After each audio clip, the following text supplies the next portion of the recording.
Welcome to this segment of AKT Celebrity Reads. I'm your host, Aleyxss K. Tylor, and we're going to be doing a very special reading tonight. Oh wow, you know what? It's raining here. It's been raining all day and all night. Oh, the hearts are so pretty.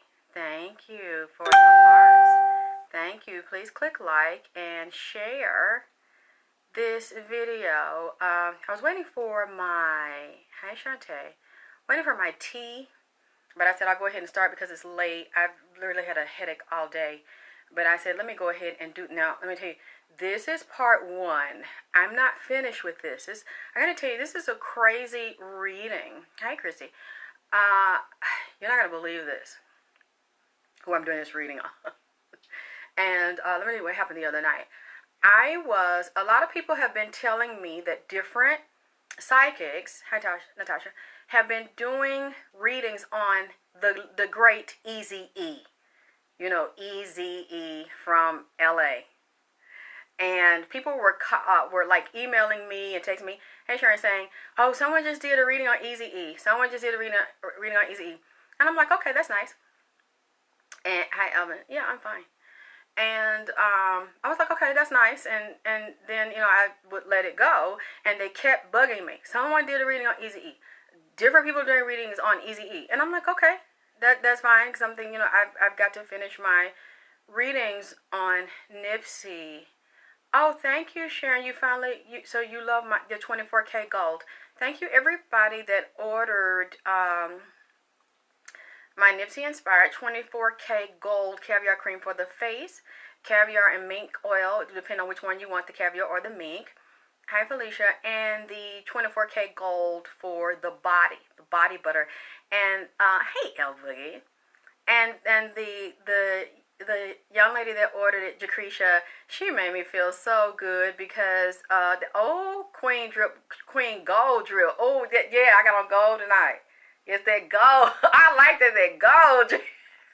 gave me a new name. When she got it, she posted the picture of it with the blue, the Nipsey blue, the Crip blue, and she said it's so pretty. I don't even want to use it. Hey Monica, that made me feel so good when she said that it was so pretty because it really is a beautiful cream. I love the hearts. They're so beautiful. You like my outfit? I got it for you. You see that? Isn't that pretty?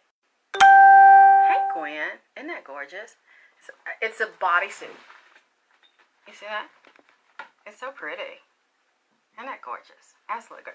I love it. And it's got the sparklies, that yellow gold drip.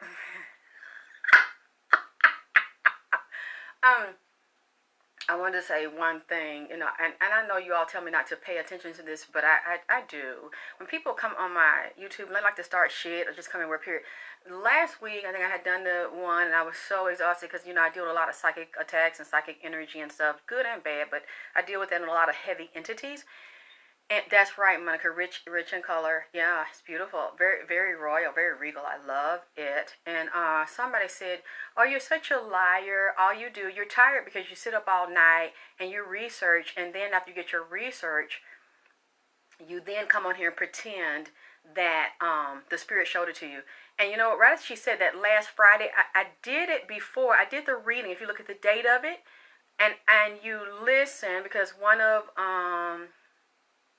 the ladies that's in here is, I think she lives in Indonesia, or near Indonesia. And the last reading I did, go look at it and look at the date. And I mentioned Indonesia and volcanoes and being on the fault line. The spirits were saying there were going to be earthquakes and volcanoes, and they told me Indonesia. And hi, Sonia, they had also shown me the Indonesian death mask. But I didn't mention that on the show, but I wrote it down about the Indonesian death mask. There's getting ready to be problems and death in Indonesia. Okay, so this lady, this is what I don't understand, and I'm just bringing it up because, I mean, I know that you all know, you all not stupid. Right after I said it, about 2 or 3 days later, and the lady that's in here can vouch and put the link to it. All you got to do is check my footwork, check the date I did the reading, and then look at the news article. How could I have researched that was going to happen in Indonesia when it had not happened yet when I gave you the information? It happened 2 or 3 days later, which was last Friday. There was what was it, Monica? An earthquake or volcano eruption in Indonesia. It happened like 2 or 3 days after I said the spirits told me, and Nipsey had told me this in a reading. Therefore, how could I have set up researching and reading news articles on volcano eruptions in Indonesia or earthquake eruptions in Indonesia if it had not happened before I said it? Thank you, Monica. All you got to do is look at my dates, because I can't lie, just like I'm doing a live right now. If I say something right now and you saw that it happened 3 days ago, then I can't say that I saw it first. But if I say it tonight and you see that after this, which is usually what happens when I say something, it happens after I say it, or it's starting to happen as I say it and I don't know, then, this bitch said that I set up and read the news articles and came and said, oh, it's going to be a volcano and earthquake in Indonesia. There's no way that I could have read it because I was speaking in the future. Drip. It had not happened the day I said it, and it had not happened before I said it.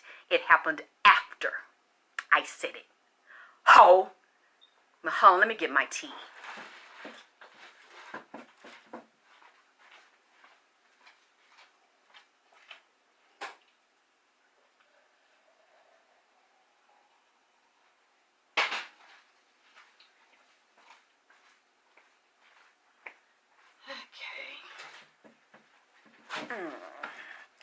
Child, this shit so motherfucking heavy that I'm finna tell y'all, like I said, I'm not finished with it.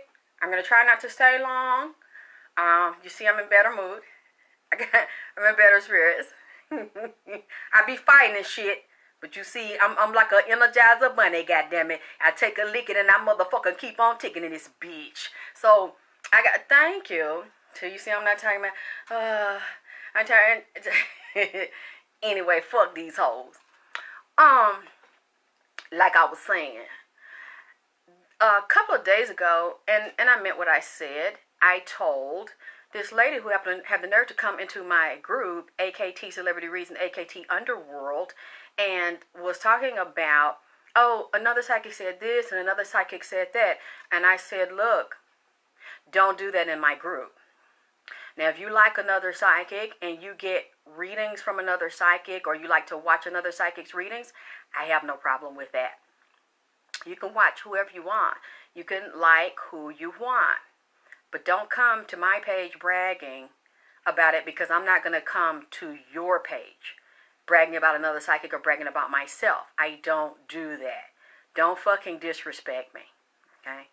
And I had asked the woman, I said, did you go to her page and put my name in her comments the way you put her name in mine? And she was like, well, I don't fuck. I ain't asked you that.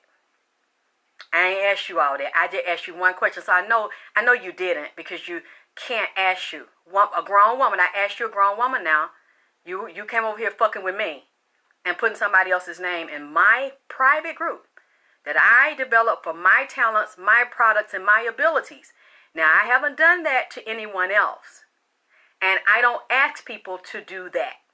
But you did it to me, which I consider very disrespectful. Now, you listen to them and watch them, that's fine. Thank you, L Boogie. Put some respect on my name. I said, now, hey, Jacretia, how you enjoying your 24K gold? And I said, I'm not upset that you watch other people, but don't come over here and put it in my private group. Because if you didn't mention me to her, don't mention her to me. Well, I said, did you mention me to her? Like you're putting her name all over my private group. And she goes, no. I said, don't do that to me. Because I take offense to it. And I think anyone would take offense to it if you go to them and they do readings and you're constantly putting another reader's name in their page or under their comments. And she kept talking about, oh, Eazy-E, and she said this about Eazy-E, and she said that. I said, look, I don't care what she said about Eazy-E. I have nothing to do with that. You know, I've never done a reading on Eazy-E. So it upset me because, not because someone else did the reading, but because she was disrespecting me. Now, if anybody is in my position, and you have a business and you have a page and someone's coming to your business talking about another person that does the same thing you do and keep saying, oh, this person's so good, then you understand how I'm saying that would be very disrespectful. Well, get out of my group and go over there with them. Stay over there with them. Don't let me catch you over here anymore. So she apologized, and and I erased it. Like, you're not gonna do it to me. So when I got off of there, I was in my kitchen. You're not going to believe what happened. I feel someone standing behind me. It's Eazy-E. He's standing there, and he looks so cute. He's so handsome. He looks just like he did. Yes, she was being messy, Trish. And he has his hat on. He has some black shades on. Thank you, Grenda, for the donation. Y'all know I have the Cash App and the PayPal. Thank you. I just got a wonderful donation from Grenda. Thank you, baby. Eazy-E's got his hat on. I don't know if it say Compton or something on it. And I know, thank you. And he's got the black shades on he wears.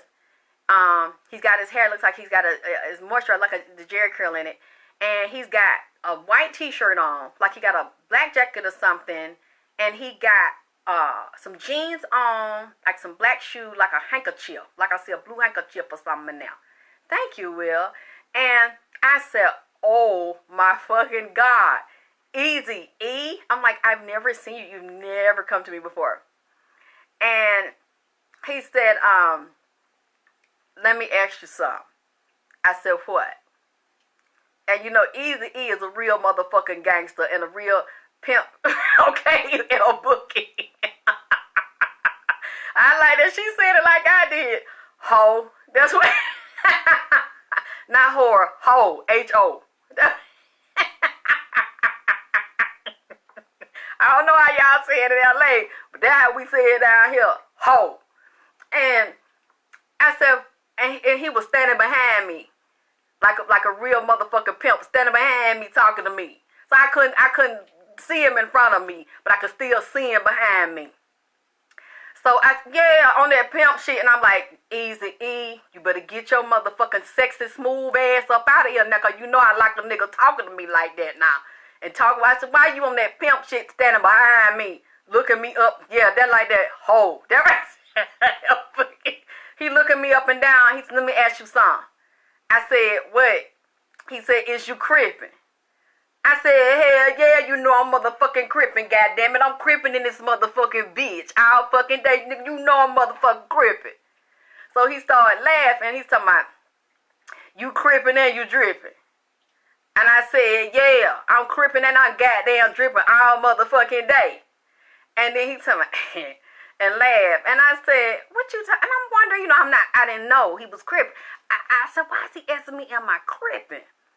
And he said, yeah, I like that. He said, you know, we said, what that little saying? He said, what that little saying that you got? He said, what you said, piece up, A-Town down, the dirty South, me. I mean, he remembered this, he know this shit by heart. He said, what, the dirty South, me, L.A., I'm crippin' and I'm dripping in this bitch. And I said, how you know that? He's talking about, I've been listening to you. I've been watching you. He said, I know. He said, you down for my little homie. He said, you down for Nipsey, ain't you? He said, I see you really down. And thank you, Gwendolyn. Thank you for the donation. Thank you. And I said, how the hell you know that I'm down for the goddamn little homie? He said, you down for Nipsey. I said, hell yeah. Piece of A-Town down in this bitch. The dirty South meets L.A. Queen dripping this motherfucker. Crippin' and dripping all day in this motherfucker. I keep my goddamn blue rag, bitch. And he said, I want a ring. And I said, what you want a ring from me for? Everybody, LAAT in the house, oh God. Thank you, Raven. Thank you for the donation. She said, oh God. I'm saying, what is, I didn't know. I said, why is he asking me, am I creeping? Am I creeping? I see here in this motherfucker. And then he said, he said, you done got rings from every goddamn baddie. Okay? That crip walking this bitch. I thought y'all got me weighing it. Y'all got me motherfucking throwing it up, goddamn it.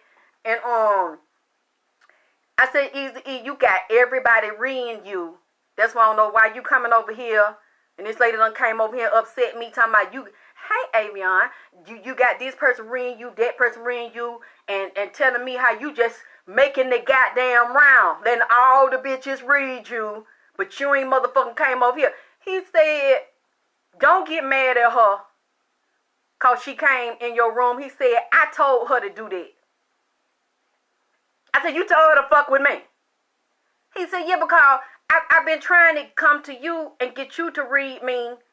Okay, Elbert, oh God. He said, and he said, you were ignoring me. Excuse me, he said, I've been trying to get you to read me for months, but you been ignoring me. He said, so I've been watching. I said, damn, I've been reading Nipsey for a year, and you ain't never said that. He said, we've been watching. I said, I said, so goddamn, there's some more y'all motherfucker been watching. He said, yeah, I just want to watch and want to see was you for real. He said, I really want to see was you really down for my little homie? Was you really goddamn creeping? He said, so you wouldn't say nothing to me. He said, so I figured out that you was ignoring me. Ain't he messy, Philippe? Messy as a motherfucker. Oh, you think that's messy, man. You don't want to hear what's coming up next. Oh, it's easy so deep, I don't have it finished. I just want to give y'all part one, because I know y'all want me to come back. I want to tell y'all something. I was working on Nipsey with Firebug. Nipsey fell back for them, because he loved Easy. I'm finna tell you the other one he love and respect. God damn it, y'all. You ain't gonna believe this motherfucker shit right here. He done fell back, because he want me to do them. Okay, so he said I started figuring out what was going on. Thank you, Jermaine, for the donation. Thank you so much, baby. Thank y'all. God bless y'all. Thank you. He said, I figured out you weren't going to talk to me unless Nipsey said so. I said, you got that shit right. If he don't tell me it's okay, you'll get ignored like a motherfucker up in this, but you will not get talked to by me. Hey, Ruby. He said, so since I kept going to you and you kept ignoring me and everybody else was reading me, he said, I knew I had to go to Nipsey. He said, so I went to Nipsey and told him that I wanted a reading from you. So then I said, Nipsey told you that it was okay? So I looked. Nipsey was standing in here. And I said, is it okay? Nipsey did that stand. I don't know. Y'all got temper. I don't know what that stand is he do. But how they do their hand and shit, and they stand there, and I said, say no more. I knew that it was okay. And then he said, yeah, he said, I know you creeping. He said, so I'm requesting drill. I want drill. I said, oh, so you want some drill? He said, I want that drill. He said, I'm requesting drill. I said, look, you better take your motherfucking smooth ass out of here with that damn. So let me, you know what? This is what I'm trying to figure out, because this is new to me in a lot of ways. So he grinning, he making me giggle like I'm a little girl, because I was a big fan. I had a crush on Easy, and I'm just going kick, because he telling me, yeah, I want drip though. I want some. I'm requesting drip, and I was like, okay, Easy. He told me that's what I want. I want some of that drip. So I'm giggling. A few minutes later, Nip didn't say that. He just stood. He said, you know what, I'm going to let you. He let that go because he loved Easy. So, we just standing there, and Nipsey's quiet. And I saw he has so much reverence for Eazy-E. And Easy was like, I see why the women like. He was like, yeah. He said, but I want drip dog. I want that. He said, I requested. I went to Nips. I requested drip since I know you crib. I said, all right. So this is weird. And I got to find somebody to explain to me that, hey, Ginger, what's going on? Because, this is new to me, speaking to the people that lost the first body, that are physically dead, but then are in the second body and still functioning, living, moving, breathing. They can hear. Oh, Jesus. A few minutes later, this bitch come in. Here I go, another light-skinned bitch done attack me. I thought it was a white woman. She come in, she real light-skinned. She says, oh, hell no. Oh, hell no, you ain't reading him without me. I said, what the fuck? What is going on? She said, you're not reading my man without me being present. And I said, oh, Lord. I said, wait a minute. I know Easy E's wife is over here. She like, I said, wait a minute, she didn't die. I said, she's still physically alive. I said, I wonder, did he meet a woman on the other side and done hooked up with a woman all these years, been with this woman? I said, everything was fine. And she come in, she said, I don't want you reading him by himself because we have been watching you over there. And she must have physically passed on. But she's very jealous and territorial and very possessive of him. So she's like, no, because we saw you. I said, wait a minute, you all see us? She said, we see everything. We know everything. I said, so you watch my readings? She's like, yeah, it's a group of us. I said, how the fuck? I said, so how did you know? She was like, you don't need to know how I know. Don't worry about how I know. She's like, you read people or you read men that come to you and then they act like they don't want to go home, and she's like, it's just your way and I don't like your way. And I was like, what did I do? I helped them. She was like, no, it's not just that. She's just like, it's something about you. It's something about your energy. And she's like, when you help people and you're doing that healing and the men feel very comfortable with you. But I'm like, shit, I read women the same way. I read dogs the same way. I treat everybody with, I said, maybe it's just my southern hospitality that they like. She was like, She's like, yeah, and I saw those readings. She said, I started with the first one you did with Nipsey.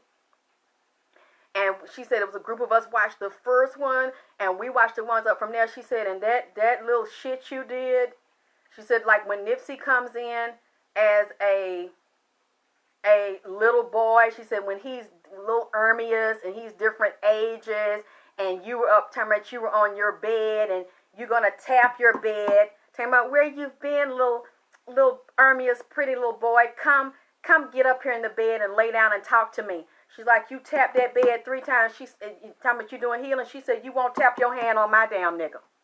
I said, I can't tap my hand on the nigga until the nigga get in the bed. I said, actually, I want the Easy E to spend the night so that I could look at his body and see what happened to him and do some healing on him. She said, oh, hell no.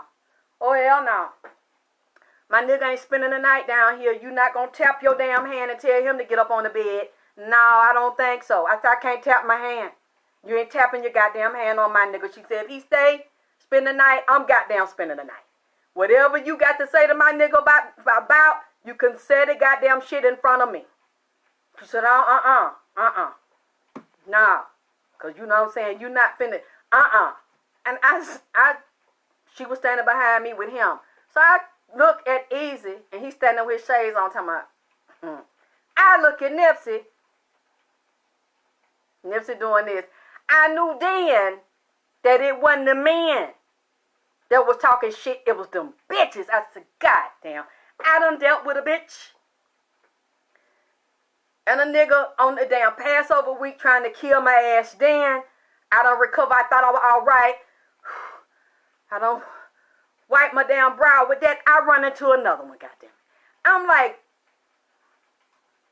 Easy E, you messy as hell too.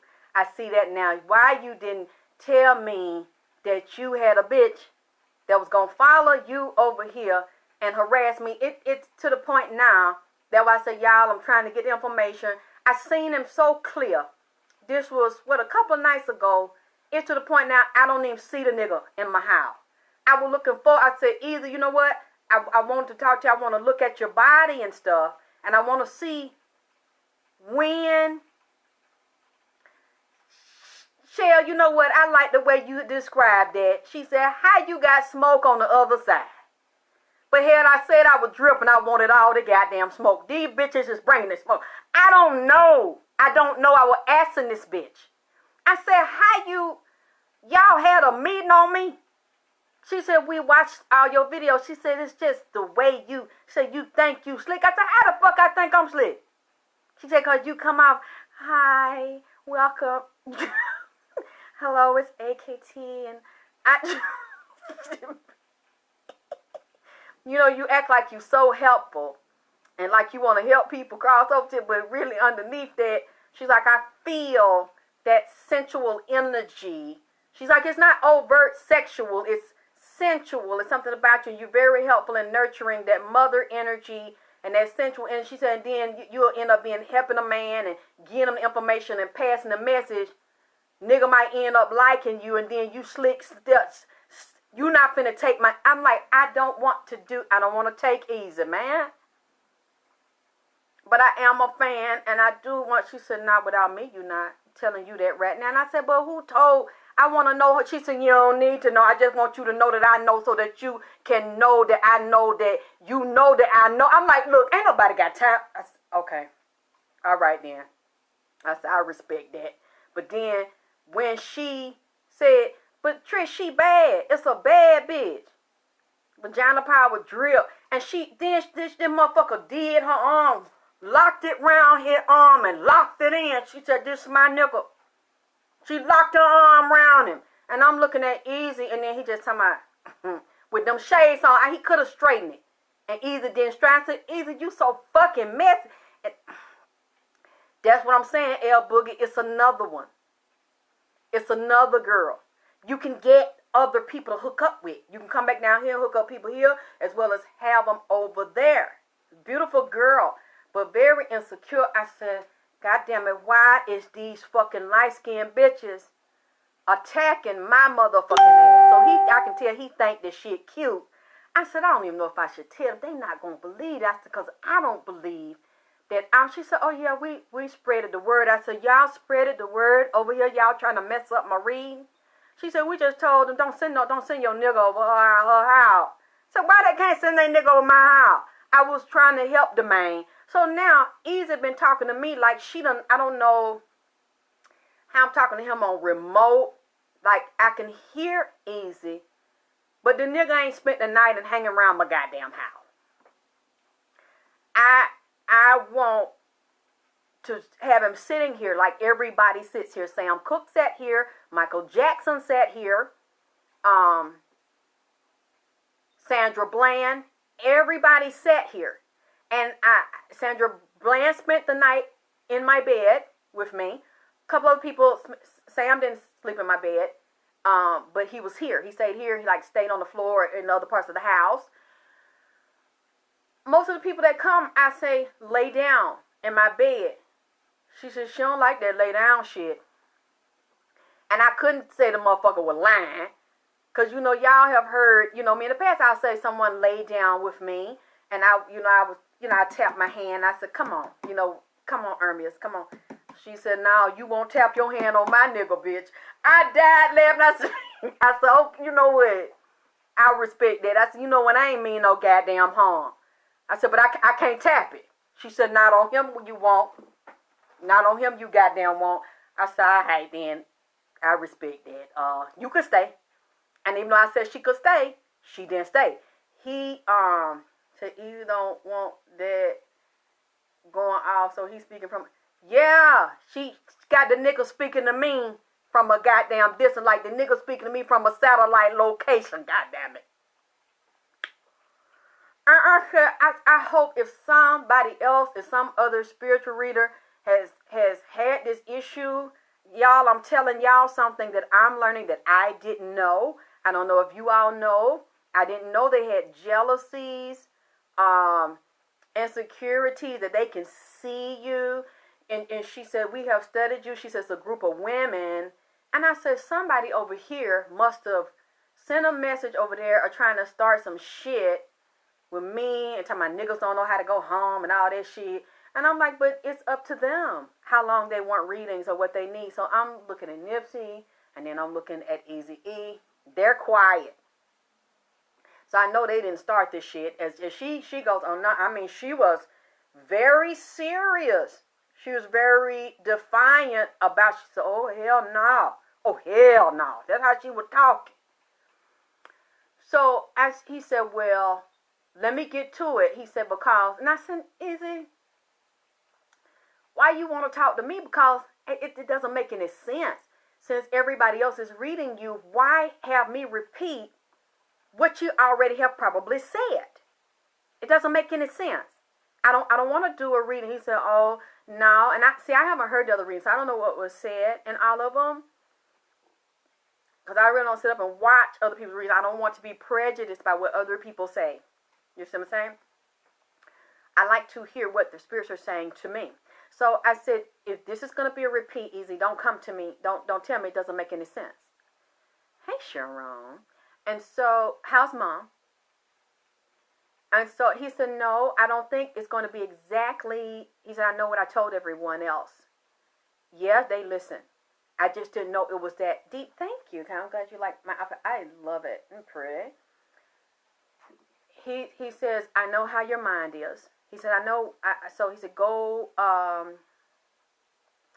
Okay, Trish, they mad at me about that. I said, he doesn't want to leave. He doesn't have to. And he was just listening. So I knew the men. You know how men are. A lot of times when women start talking about a woman, many times the men won't get in it unless they really don't like the woman or they agree with the women. The men will just sit back and listen and observe. So they were listening. Oh, yes, I'm glad she's come home. Can she speak any? Can you talk to her? I want her out at hospital. So he says, I know how you think. Let me get right to what I want to tell you. I said, let me get my pen. So when I started, he blew my mind. I can't get into all of it, like I said, because I'm trying to figure it all out. But I will get to some parts. And I will say, look, for y'all that got soft ears, don't listen to this because this is a raw reading. I thought Nipsey was messy. Eazy-E, messier than a motherfucker. I'm telling you right fucking now, Eazy-E is crazy and messy. Not crazy in a bad way. Crazy like funny. Hear me laughing. Eazy is, I see why so many people like him. And when they knew him, and I see how so many women like him. He does. Eazy-E looks the same. He does. Oh, very good. He hasn't changed. And it's something very soft when he wants to be.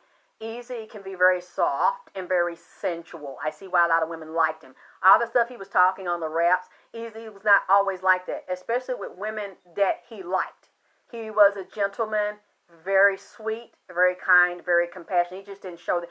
He couldn't show that to everybody, especially when he's gangbanging, he was hustling, selling drugs and all that. He couldn't be that way. He would have gotten killed and hurt. So he had different sides to him.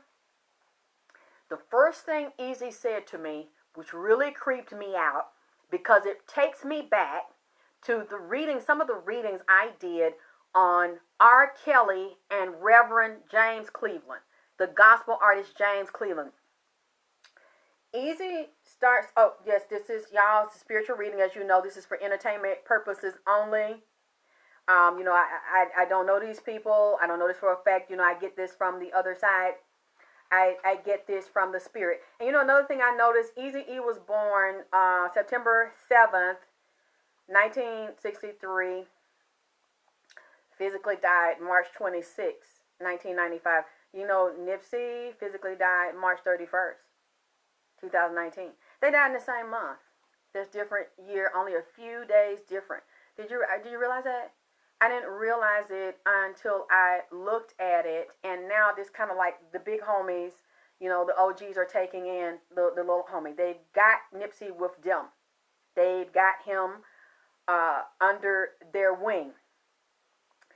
Let me say one thing I know. Yeah, let me say one other thing before I get into this. I didn't get it all yet, but Eazy-E has a message for his son. It's supposed to be the first son and the oldest son, Eazy-E Jr. Is that Eazy-E Jr.? Hey, Nick, Eazy-E the second. Eazy-E is a little bit upset with his oldest son, Eazy-E Jr. or Eazy-E the second. He said there are some things, yeah, El Boogie, they're 4 days apart. I didn't know they both were assassinated or killed in March. I would say, yeah, both assassinated, murdered, just in a different way, hit with a virus. Eazy-E is saying to say to his son, you're not me. You are my son. You have a large part of me in you, but you're not me. He said, I don't like everything you're doing, son. I don't like every way you're moving. I don't like some of the women that you're associating with. I don't like some of your behavior. He said, you in a ways you think you're like me, or you're trying to be like me, or okay. So he has his own TV show? Yeah, that's his son. Does Eazy-E Jr. have his own TV show, or you just see him on the show? Is he a guest on the show? He mentioned the woman. So I'm wondering, does he have a daughter by someone? Because he showed me baby shoes, but they're like girl shoes. There's a problem with the children's mother. He's saying to me he needs to be careful about how he treats women, how he handles women, because he has created enemies. And he said there are female enemies that are secretly plotting on him, wanting to hurt him or set him up because of the way he moved with them in the past, the way he treated them, or off and on, in and out, with these love relationships, sexual relationships. Okay, he's investigating his murder, Tracy? Oh, so he's investigating his father's murder right now, because Eazy-E saying 2020, there's some things he wants to come out. There's some things that he wants exposed. He said, this is the year, and just like I haven't mapped it out yet, but he started telling me about the train tracks in LA, and the train tracks that moved through Nipsey's property. He said he knew about them, and he said how they did this to sabotage him, and going even back to the Moors and back to the Black Indians. He's saying that there are going to be pitfalls in that railroad track, and how they set that up to annihilate Nipsey. He said they've always done that and killed and enslaved our ancestors to get that property from the very beginning. And that's who it originally belongs to. He says going to revert back to that before this is over. And he also mentioned Garcetti and said Garcetti might have some health issues with this corona situation, because these people, he said, like the ancestors are raising up out of the ground, and they're moving through the area where the train tracks move. So I don't know them all yet. If you all know and show me the map and send it to me, I have to go back and study it, because he said the spirits are literally moving through this. So he's messy on the show. Oh, wow. Okay. So he doesn't have a serious role on the show. It's kind of like a controversial role, because his father said, I don't like the way my son is moving and everything he's doing. He needs to be very careful. He needs to watch his back. All of the Crips don't support him. All these people in the industry, because he's my son and I'm his father, don't support him and not going to really take him as high as he needs to go, because there are certain rituals they want him to do, and they want him to be a clown. They want him to sell out. They want him to bow out and bend over. And he's like, I need to talk to my son. He said, oh, my son needs to listen to me. But yet he's saying about them tracks. The way the tracks move is the way a lot of the ancestors were killed and buried on that property underground that was stolen from them. They were killed. He said they're going to rise up, and this year is going to be some issues with that train track. The whole trail that they built, the train track moving through the property of the marathon, up to and around there. So I know that's the basic part that he was saying. And then he was saying about his son, he's like, I tried to speak to you several times, but I'm not sure. He said his son didn't always see him or hear him. He said he would try to make a noise or move something or misplace something, because he said sometimes his son will move around from place to place. I don't know if his son travels or visits people, or has one spot in one place and then will travel, live in a hotel or something. He said the son, he's like, I try, and then there's another physically dead person that's also around his son. And then one of his grandmothers came up one of Eazy-E's grandmothers came up that's also around Eazy-E Jr. And he's saying this spirit follows Eazy-E Jr. around and tries to speak to Eazy-E Jr. and he doesn't quite hear or understand what this spirit is. It's a second spirit. Besides Eazy-E, it's a male spirit. So I'm not quite sure if somebody put this there, but he needs to be careful because he also has negative entities and energies in the industry that don't want to support him, don't want to help him. And he mentioned his wife, the lady that they're saying that he met 12 days before he died and married him in his hospital bed. Eazy-E said that he has a problem with his wife and that the son needs to watch the wife because the wife aligned with powerful people in the record industry that helped her secure his rights in his company and the publishing. So I'm wondering, who owns Eazy-E's publishing? Does just the wife own the publishing, or Jerry Heller? I know he's saying he wanted the publishing, as well as one of the record labels. But see, there were two involved because he mentioned Interscope that wanted to take his stuff, and Jerry Heller was a part of it and wanted to. They already knew. He said they knew that they were going to destroy him, and his company wasn't going to stay in business for a long time anyway. They were going to get close to him and annihilate it, or basically take it from him, kill him if he didn't want to give it up, and then give it to another record label. And he mentioned Interscope, he mentioned Bow Wow Wow, Yippee Yo, Yippee Yay, and he mentioned Dr. Dre. He said those two set him up, Dog and Dre.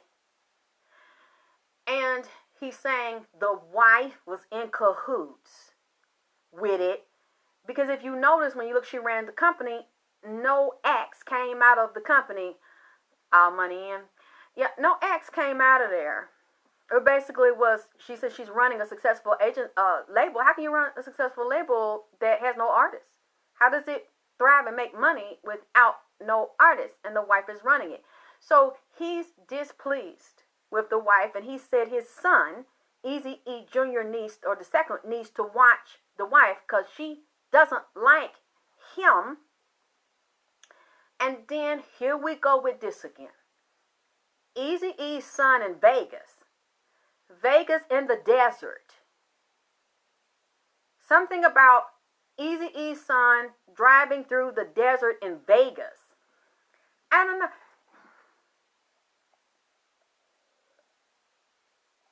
You know how Nipsey keeps talking about Vegas, going to the desert, only artist was Bone Thugs.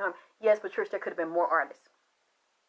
And she really promoted and really wanted to keep her son's legacy alive. Her husband, legacy alive. And I think she was pregnant at the time of his death. So did she have one child, two children? Does she have a daughter and a son by him? Tamika, is that Tamika, the one who's his wife?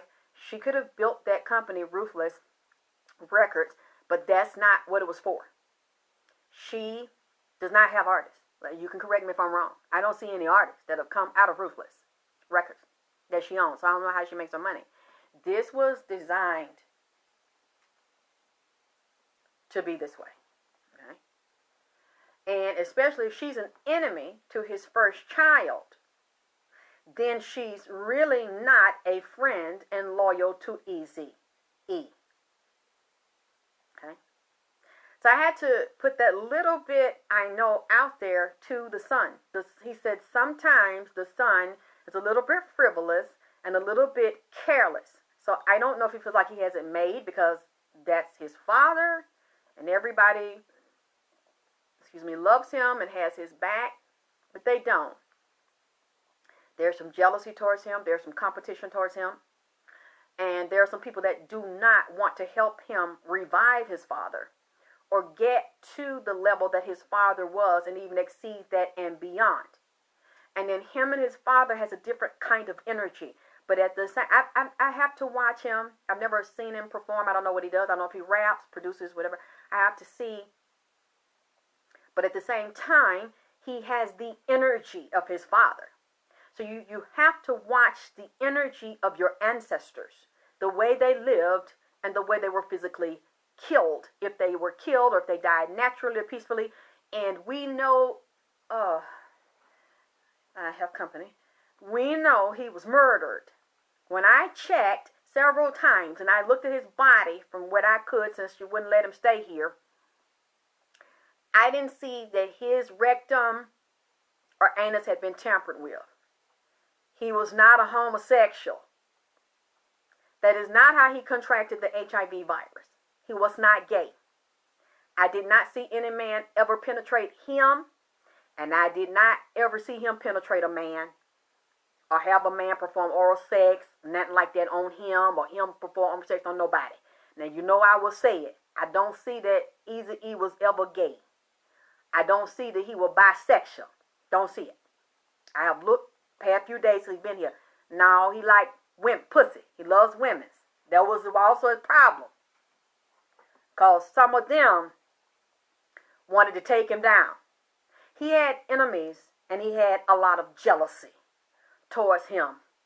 And it's a lot of twisted shit here that he started telling me. But he mentioned them three. Jerry Heller, who was supposed to be a partner with him, with Ruthless, Dre, and Dog. He said them two turned on him and hurt him real bad. He did mention what his name a little bit. What his name? The other one, Cube. They fell out, but he didn't focus on Cube as hard as he focused on Dre and he focused on Dog. He said Snoop Dogg and Dre double team him. I don't know what that means. And I say, so did you get this from having sex with a woman? And I look, he did not. I'm going to go back and look. I could be wrong. He did not get, Eazy-E did not, from what I could see in the spirit, he did not contract HIV and AIDS from having sex with a woman or having sex with a man. He did not. From what he told me, he did get it. Let's say, when I looked at the woman, he got it from a man who, not through sex, but who set him up to get shot up. Why? He said because of contract disputes. Yes, Brenda, but it was before we went to the doctor. This man told me, yep, that's Natasha, that is true. He was infected with 2 strains of HIV virus.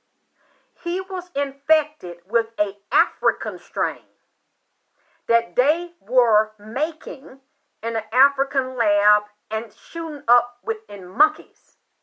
He had that real ninja virus. You know, that African strain is what that HIV-1 and the HIV-2, that sub-Saharan strain, that goddamn real ninja, to take a motherfucker out quick. And then he was infected with the other strain, the U.S. strain.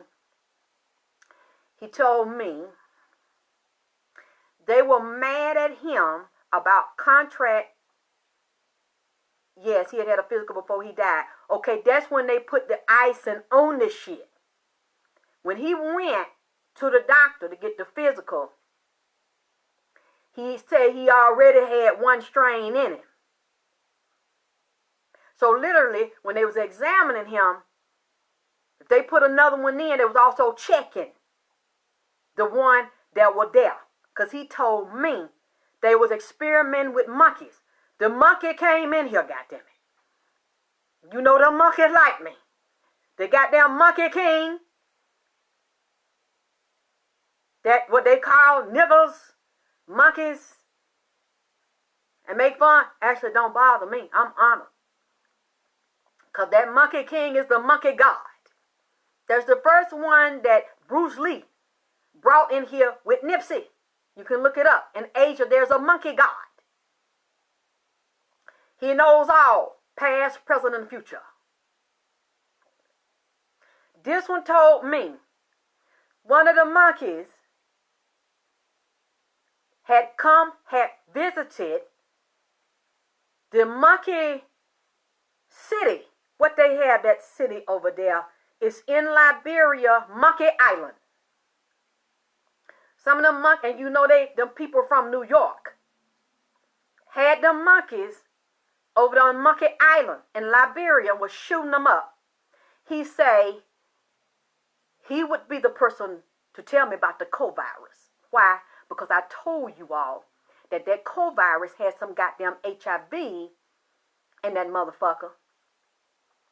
H1N1, also part of that SARS. And then that bovine. And we deal with this HIV. He talking about, it's got a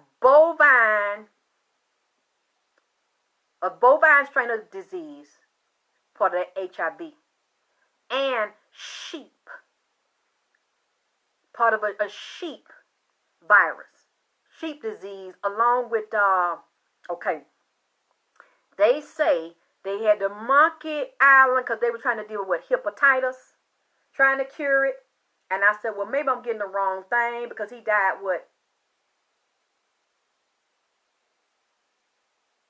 He died 95.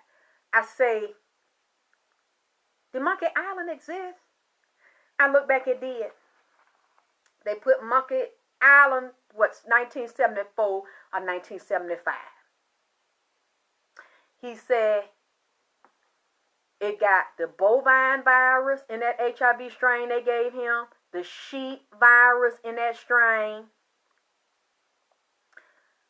It's also a part of the polio vaccine. When they start getting out the polio vaccine, especially to them African children in Africa and getting out over here, okay, there are secret envelopes in them vaccines that over time will open up and make you susceptible to cancer and HIV is a form of cancer. He said, first thing he told me, he said, President Nixon, he said, Fort Detrick, the military base, Fort Detrick, is that Maryland? He said they created it there. He said the military was a part of creating the HIV strain. And I Googled it, Fort Detrick HIV. It come up, but they try to say it's not real. They said that's a hoax. No, that man told me that shit.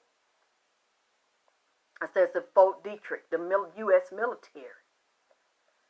Google Fort Detrick. That's what Eazy-E said to me. And I said, what about President Nixon? He said this started with President Nixon.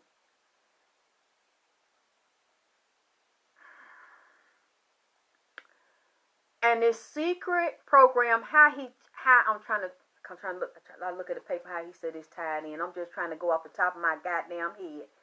He said they start with these secret child sacrifice and child trafficking rituals that go up to the White House, creating the HIV and biological warfare, race-specific bioweapons, and homosexuality in the White House. And he said, yeah, because President Nixon, he said he's spoken to Nixon. Thank you, Ginger. And that he sensed that go-both ways shit. And I said, what? I said, wait a minute, Watergate? He said, yeah, he dirty and conflicted as hell. And he say it started back then, and they started experimenting with this virus. He said, and the child boy-loving prostitution ring, he said, and the Republicans. He say the Franklin cover-up. If y'all don't know about it, you can Google it or look on YouTube.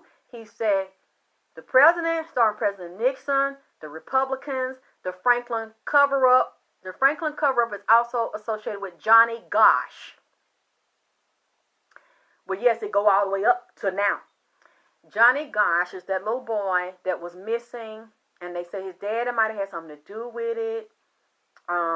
Whether he was delivering papers one day, and the boy didn't come home, and then when he got grown, they said he is like one of the Republicans now that's grown and been brainwashed, part of NK Ultra, and was a child prostitute, and on the dark web, and passed around to different politicians and presidents where they make them do ceremonies, human sacrifice, and sex rituals with little boys. Look at the Franklin cover-up. I mean, this is shit that Eazy-E just starts saying to me. So I'm like, what? He mentioned that. He said, Aleyxss, you remember when you were little, growing up in the projects down there in downtown Atlanta off of Simpson Road, Northside Drive and shit? And he pointed directly in my mind. He showed me an image of a street over there and a liquor store. I said, yeah.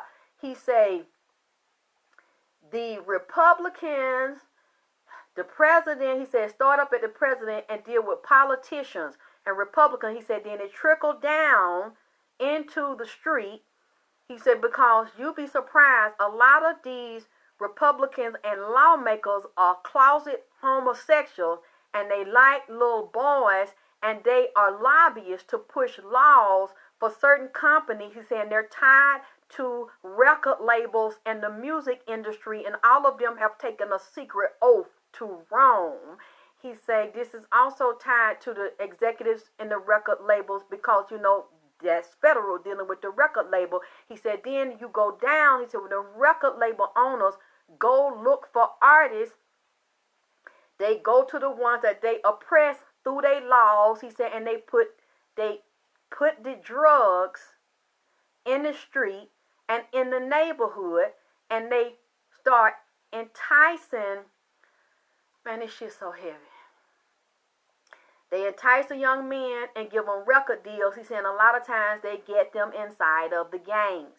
He say, and it's a lot of the gang members that are a part of the homosexual ritual because they make them take the oath and they turn them against women. And by turning them against women, they turn them against family.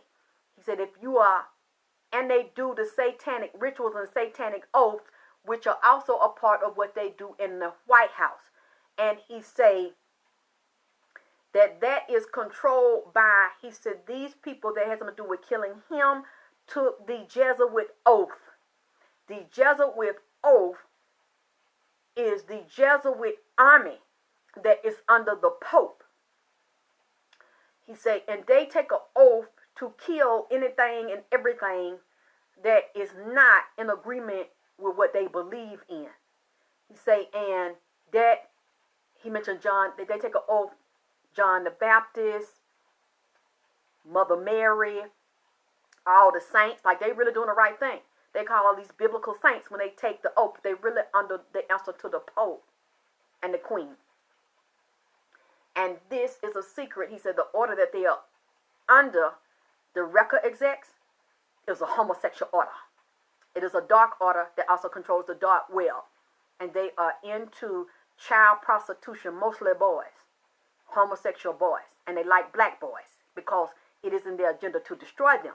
So they come into those communities where they don't have opportunities, and they act as if they want to give them the opportunities. They want to be their friend.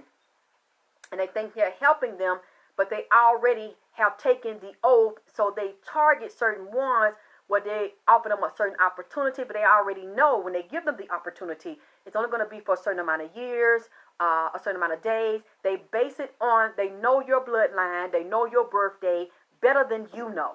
So certain ones they want to destroy, like looking for the Messiah.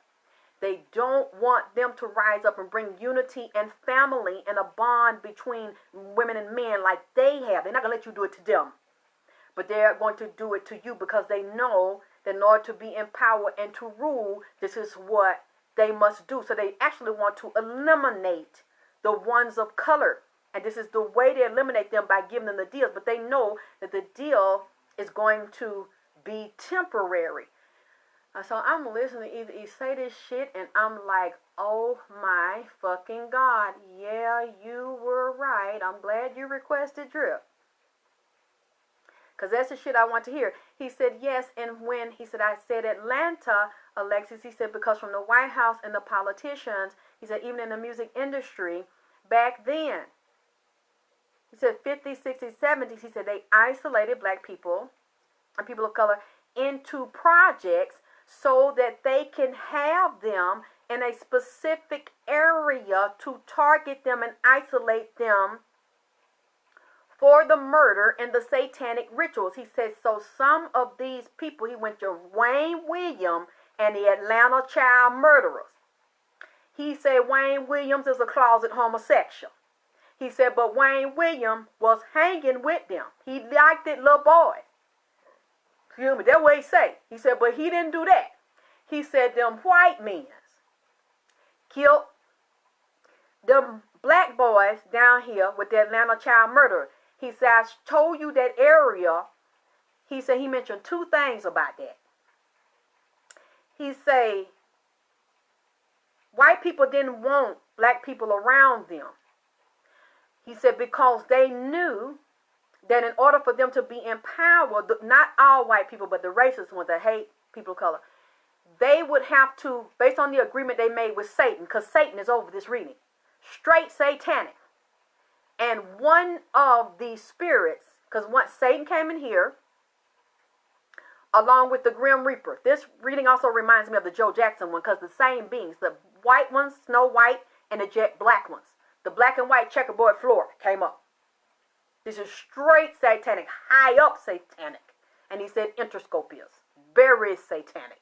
And the leader over Interscope is very satanic, or at least the one at the time, dealing with Eazy-E and Dre.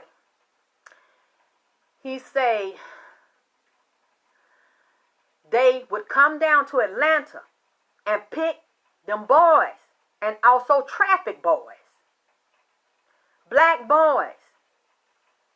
He say the reason why they would come up missing, and the black people and the mothers of the boys missing didn't see them or didn't see the white men in there, because they would get other black boys that were sick, mental retarded, and weak, and had been raped and fucked, that was also helping to fuck, kidnap, lure off, and murder the little boys.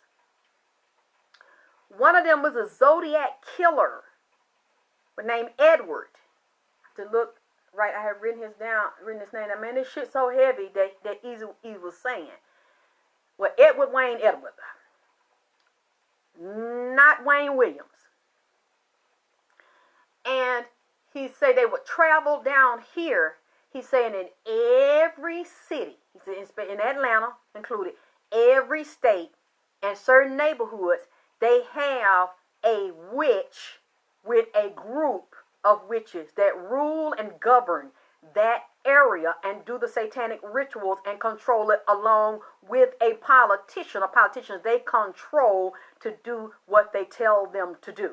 And every month they have a certain amount of rituals and a certain amount of kills that they must do. He said, if you look at every project and you go research it, he said, you will see wherever black people live, if they lived in project, you will see that under that ground is dead people, dead African and Native American, black and Indian, and there is toxic waste buried under the ground. He say,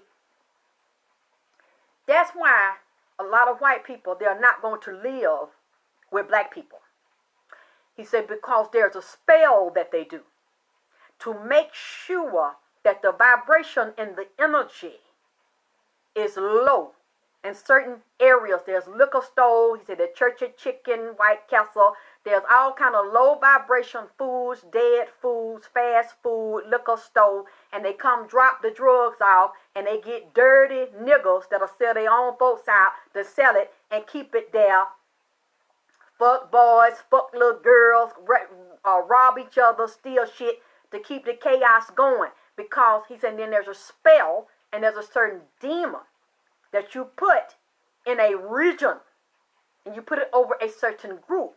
He said because so-called black people, when you call them that, and that doesn't exist, and you keep them down based on that energy they believe. He said you push everything downhill. You run the sewage back to them.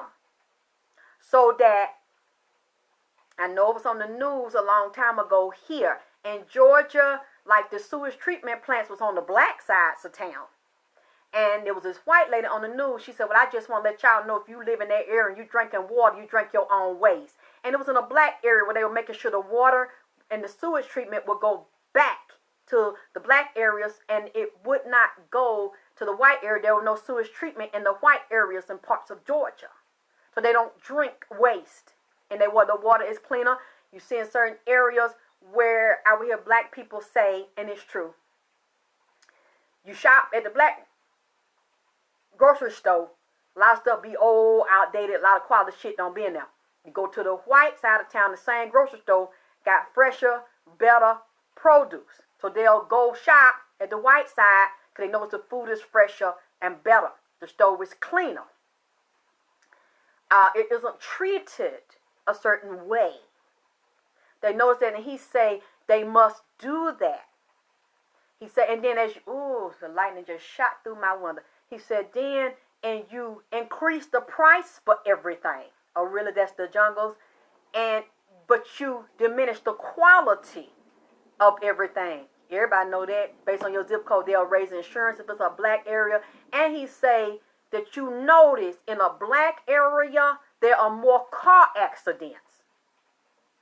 So they justify raising the rate for the car insurance and all of those things. He said because there's a spell. And there's a certain spirit. And when you have a certain spirit, you have a certain energy. And the energy will drive the mentality of the people.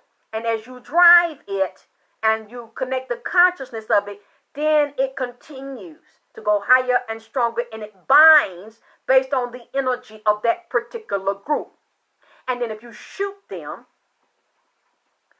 with a certain vaccine, which is a virus, then the virus starts to communicate with each other. So that like attract like, and it replicates itself. Because like I told you, the virus was a family. And it wants to live and survive. So it starts to co-create, make the people have sex, to copulate. Just like there are parts of a man's sperm, the semen, that have different cells in the semen that have a positive charge, and the HIV has a negative charge. So as a result, they attract each other. Yeah. And it's easy for it to transmit through his life force, which is his semen, which makes it now a death dealer. So he say that's why when they put black people in a certain area, they release that energy out, and it will start to kill the people who will keep them suppressed.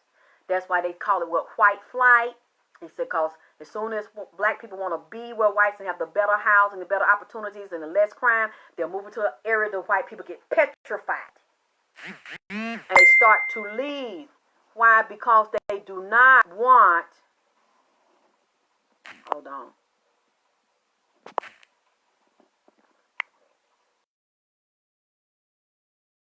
I'm going to close this. Oh boy. Continue. I'm sorry. Somebody sent a message and I'm trying to, it messed up my message. Hold on. I'm trying to switch this back around. Okay, there we go. I'm sorry. I hate when people try to send me messages during my lives. They'll run because they know what they've done and how they've crossed up the energy, and they don't want the curse to flip back on them. So he's saying whenever they create a black community, especially low income, they know it's like 4 points: north, south, east, and west. On certain points, there must be a dead body of the energy of the people that are there, the bloodline underneath the property. and a lot of times you don't know it's there, or it's an ancestral African Native American burial ground, which a lot of black people, so-called black people, also have the Native American energy, and we know a lot of the so-called black people were already here. They're indigenous to the land. They don't want you to know that. So they know they use that energy against the people because the people don't know who they are. And then he says it's based on, well, till the end when people do something about it. Other than that, it's not. So if you're waiting for something to happen, you're just sitting and waiting, it's not going to happen. Because they don't wait. They do what they have to do to keep their people ahead because they know that they only have a certain amount of time. So if you're one of those, then I'm sorry, you're not going to get what you want. Life doesn't work that way. You just wait for justice because there's injustice. That it's not going to happen like that. Sorry.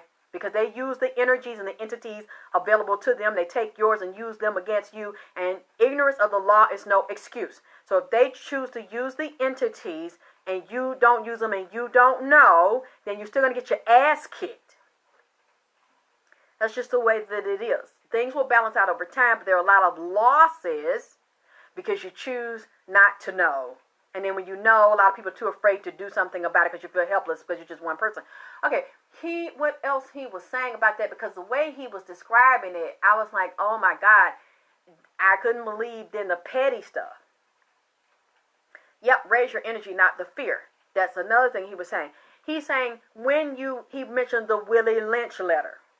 He said when people, we have a lot of the epigenetics in our body from our ancestors being tortured. He said when you have a woman that has her child and her man and their slaves, and the slave master standing there, and you all are helpless, and they beat that man and tie both sides of him, one leg and arm to a horse to the left, one leg and arm to the horse to the right, beat the horses, you pull them apart, they split this man's body up. The woman is so traumatized, and even though the baby's small, the baby's seeing it in his mind, she becomes afraid and petrified for herself, for her life, and for her son in the future. So a lot of times she feminizes the son because she doesn't want him to go out into the world and have that done to him.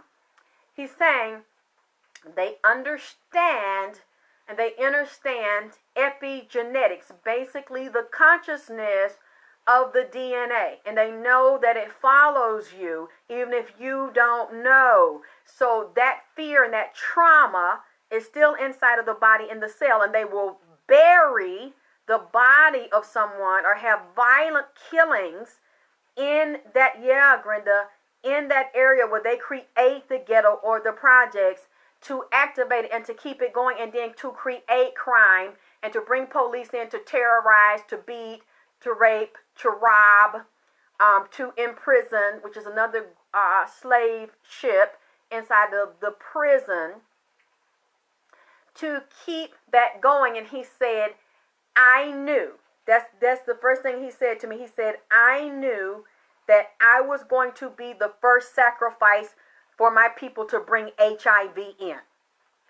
He said, because of the fear and the trauma of it. He said, when Jerry Heller took him to the White House, to the Republican White House, he said that was kind of the beginning of the end for him. He said because, like Eazy-E was saying, they didn't know he was black and brought him up, and a rapper, he had contributed with $1,500. He said, well, for $1 million of publicity, he only paid $1,500. When Jerry Heller went there, Jerry Heller is a part of the order.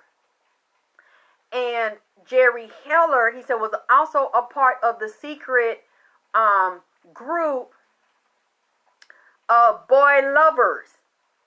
He said, basically, Jerry Heller is Paw Paw. Paw Paw fucks them all. Young, tall, big, and small. Jerry Heller like fat booties, big dicks, and nuts. He like them slim thick. He like a slim thick nigga with a fat ass and a big dick. Jerry Heller is a closet homosexual.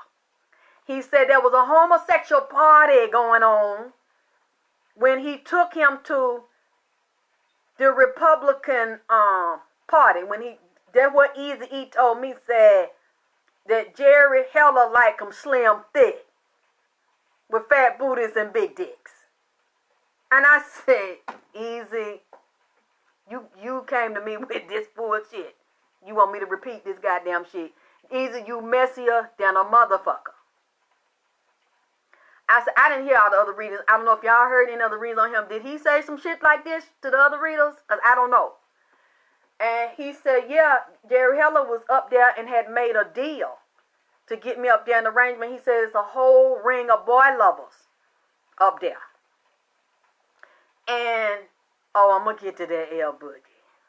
I told you he messy.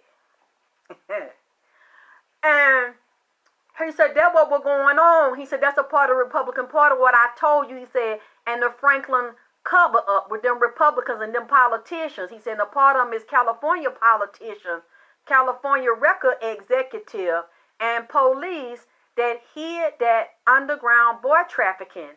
And I said, so Jerry Heller was fucking some of the gang members and some of the people in the record industry? He said, yeah. He said he was getting high. Said Jerry Heller get high and say he get real excited when them young black boys come in there. Say he like them dark. He like them with a tan on them. And like them walking around with their booty out. Say he like them with their booty sitting up high and round. With their dicks hanging down. And he laughing. And say, sometimes he like all the dirt. That's why I really good, because I don't know. And I'm just like, but I can't believe that this man, it got me wanting to say this stuff. Because I don't know nobody out there. I said, Lord have mercy. Ooh, Jesus, I hope these people from LA don't want to whoop my ass behind this shit this man is saying. I think I hear him say the goddamn shit, even though they were trying to cock block. He giggling now. I can see him a little bit now. Easy E, messy and silly. He can be silly too. He laughing. And he talking about, tell it, speak on it.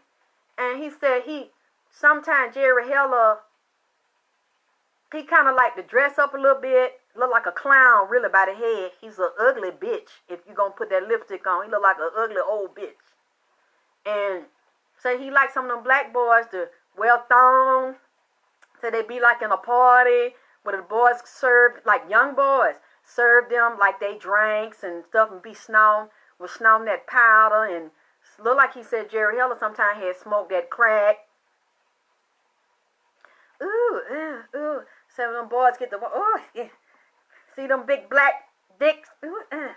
Get excited when you see them pretty young black boys walking around there. Actually, said be private house party, like little group parties, them white men's. And they do drugs and get high.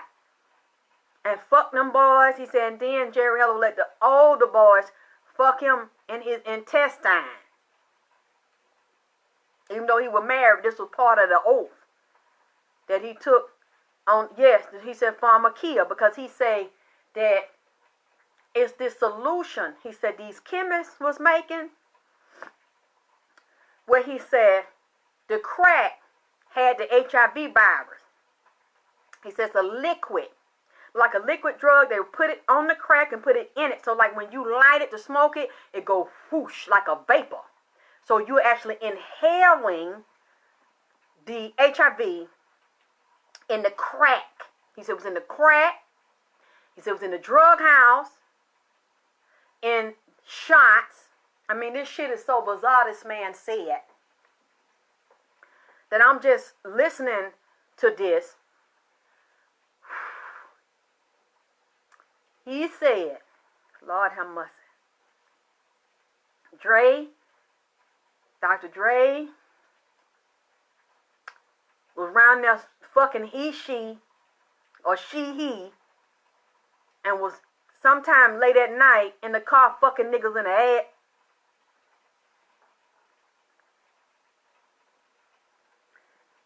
Getting fucked all in the ass to say versatile.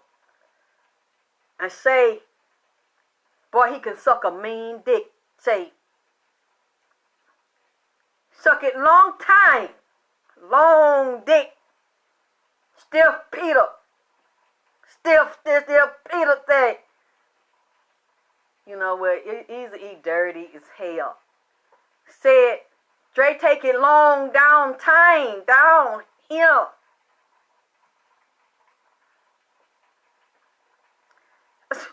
Say, get on his knees. Say, Dre act hard. But say, when he be with men, say he talks like a bitch. And say that Eazy-E dirty cause Eazy-E was real smart. Eazy-E was selling dope and hustling and knew everybody business. And Eazy-E would get shit on people. And then if they want to get out of line or didn't want to do what he want to do, Eazy-E, Lord have mercy, I might have got this wrong. Look like he a blackmailer, nigga. So Eazy-E had shit on Dre. Eazy-E knew Dre was fucking gay men that one of them dressed up like a woman, and Eazy-E had talked to the man, and Eazy-E fell in love with this gay man that sometimes dressed up and said he liked chiffon clothes, chiffon fabric, and put red lipstick on, and said that Dre be in the mirror at the nigga house. Well, sometimes he put heel on. And said that Dre would get real frustrated and mad and angry and like don't want to lash out. And that's why he go whoop Miss Chalet ass, because inside he want to be a woman. And he look in the mirror and feel like a natural woman in the inside, so he could suck a dick better than a woman. Well, actually, he can take about 3 dick. Take one in his mouth, jacking, and taking the other one up his ass at the same, like do a group. Like he like, Eazy-E, you dirty for this. Oh, you dirty for this. Said that he done had group sex with men, and Eazy-E had some evidence of the shit. Eazy-E sit up in a black man. Lord God. Maybe I am getting this wrong, but Eazy-E will have shit on people. And Dre wanted to do something to Eazy-E because he knew that Eazy was messy like that. Eazy-E will know shit about you that you don't know, that a lot of people don't know. And he knew that Dre was sneaking around fucking men and getting fucked and fell in love with this gay man, but he don't like no transsexual. He like a pre-op, like that's still a man with a lot of dick, hard, stiff dick, cause he really know how to gnaw down. Lord Jesus. So he know how to take it and like to. Just said he act like a woman when he with a man, and these like some of them like him better than they like women, cause of the way he handles pipe. So he really catered to his men. Y'all, the laughing emoji stuff got to stop. See, that's what I'm talking.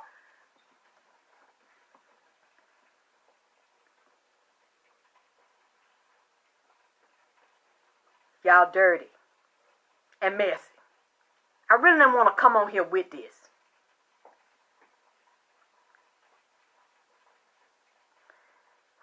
He said that Dre negotiate his asshole for a record deal.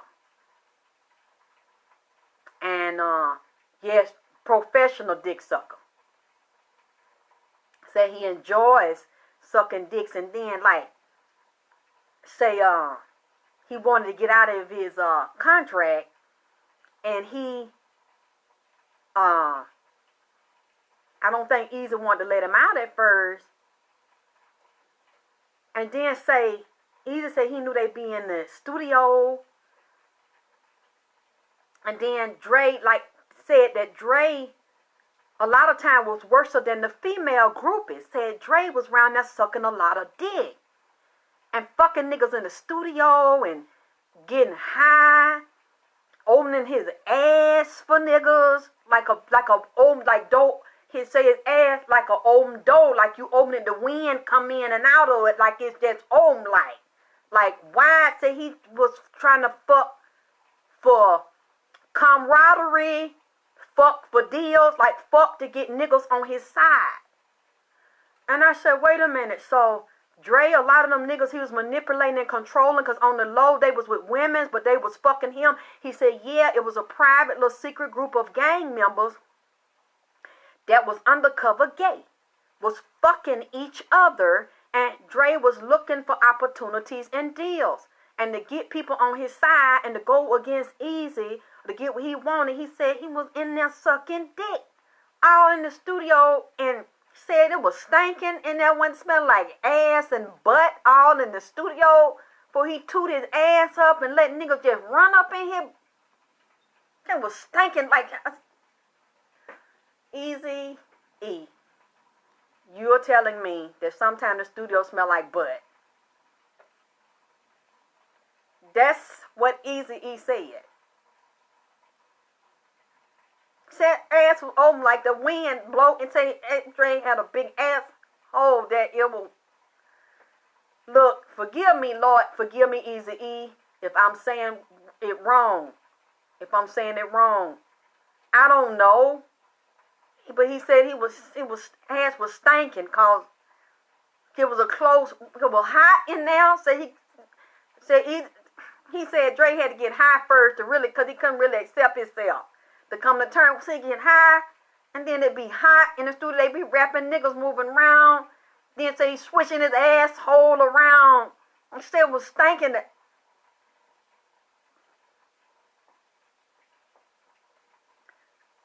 I just felt, you know what? I hope y'all. I don't know why Easy would come over here and do that dirty shit and tell me to say that shit. Yeah, I said it would smell like butt. Butt and nut. Nutty buddy. Up. Yeah, so sweaty balls and butt and boo-boo. That way he say. Said, oh, Jesus, Lord, I'm so sorry for saying this stuff.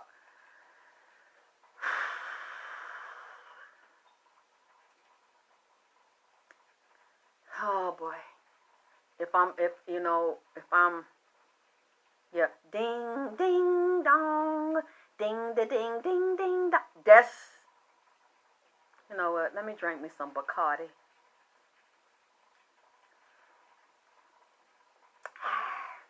Okay. He say,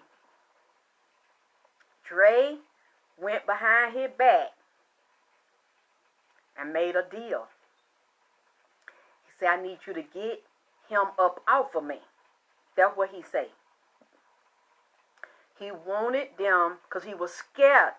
Now you see, big at damn Dre E, I don't know how tall he is, and Lil at damn Easy E, he was scared of Easy E because, you know, Easy E pop pop. You know, and then Easy E had motherfuckers to do something to a motherfucker because Easy E didn't play that shit. And then Easy E is also showing gang activities and gang territory, like gang disputes. Some people didn't like Easy E in gang and street territory. And you know what? I don't know what that's what he said. It smelled kind of like butt and boo-boo and nut. That we said in there. He said that a lot of people knew. And they didn't say nothing. And Easy is the kind to keep a file on your motherfucking ass. So it's like, oh, so now you think you want to fuck over me? That I helped you get started and I financed this? Well, really, you don't want nobody to know about that boy shit and that dookie love that you be and how you be getting fucked in the car by that goddamn punk. You don't want nobody to know that you really is, that you like boys. And he was like, oh, okay. And that made him real scared. He said, I got to set Easy up behind this goddamn shit. I just can't come at this nigga direct.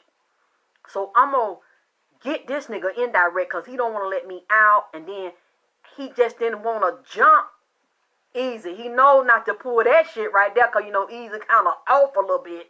So he's like, so like a woman. Like a woman. You're going to do some treacherous shit.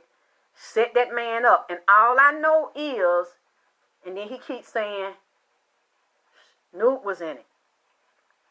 That he knew that they was going to shoot that man with that shit. But then y'all tell me, because I don't know, I got to finish it all. When I looked at Eazy-E's skeletal system, it looked like he got beat. Somebody beat him, kicked him like it wasn't one-on-one. It was not a fair fight, like a group of people stomped and kicked him. And I'm just hearing him going, yeah, mother, they're kicking him. He couldn't really do nothing. And then it was like, pick him up. Pick this motherfucker up. So it was like at some point he was halfway conscious or unconscious. And they had to pick Eazy's body up. And he was saying, my back. Like his bone was cracked. He said the way they kicked and beat him, it cracked his bone. Like in his back, low back, and around the testicles. And then he kept saying they stuck me. He said they stuck him with a needle or something when he was being kicked. And then he said after that, he said they kept sticking me. They kept sticking me with these needles. So it makes me wonder, I don't know if Eazy-E got any type of treatment. Because somebody had said, wait a minute, I know someone who said a studio owner told him he would give him free time in return for sexual favors. He said no, and the Jew got mad and violent. Cause do they know who it was that said that if they give him free studio time, that he would suck the man dick and stuff? Cause see, y'all, I didn't know until Eazy started telling me that this has been going on. But I don't know if Eazy got any type of treatments before he started getting sick and got diagnosed, because he's saying there was something with needles where he said they were sticking me. And then he said when he went to the hospital and he got diagnosed, he said it was already put there. He said, and then when he got to the hospital, the guy examined, they gave it to him a second time. He said he had 2 strains, and then he said when he was in that room, they kept sticking him and taking his blood.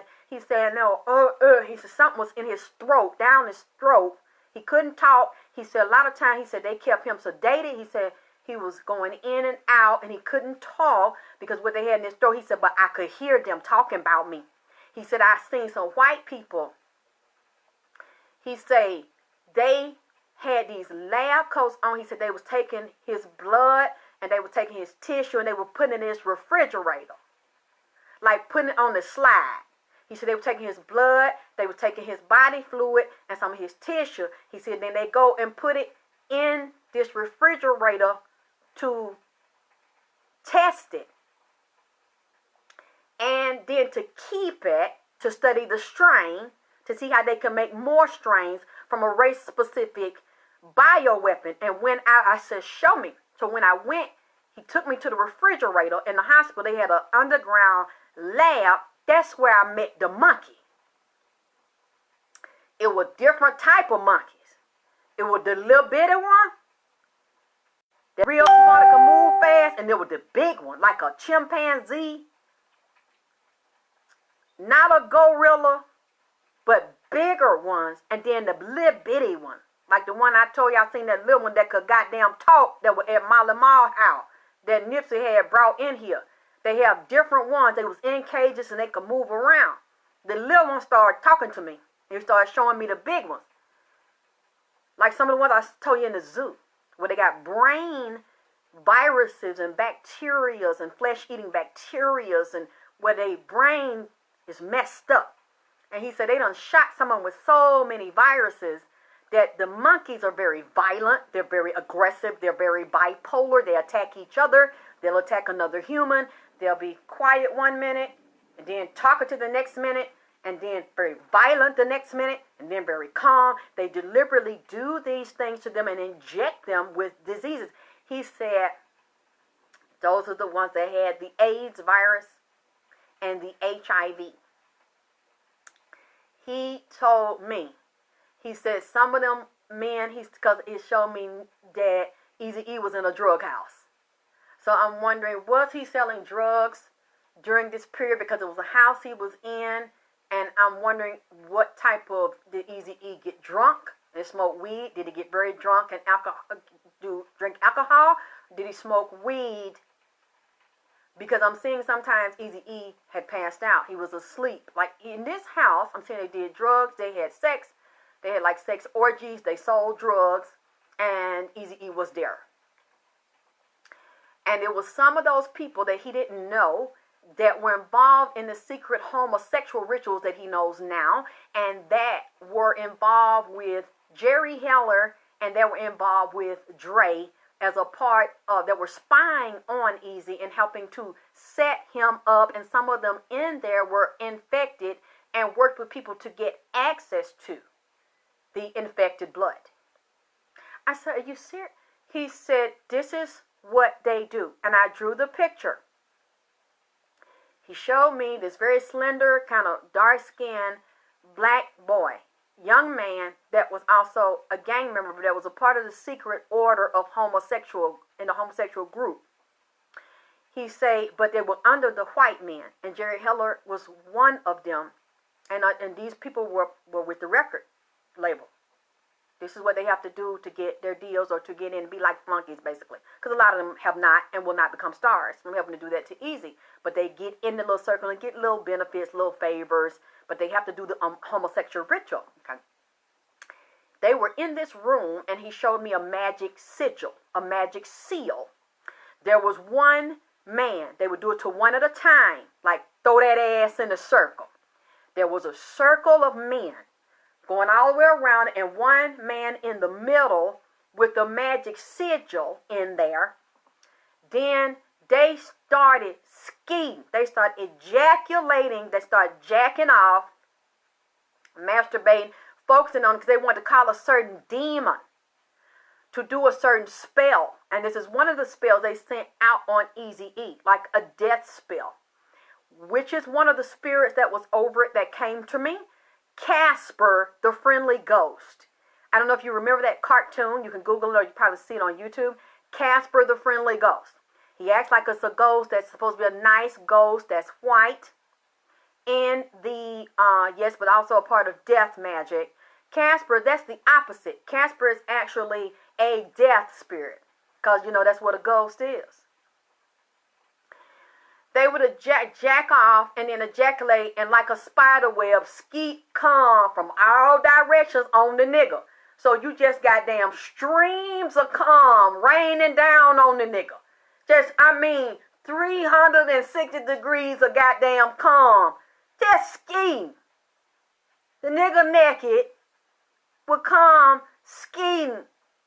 All in his hair, all in his nose, all in his mouth, skeeting around. Skeeting on the seal. Skeeting on the magic seal. And they were calling down that particular demon to bring death spells as well as money. Oh yeah, this is what they also do.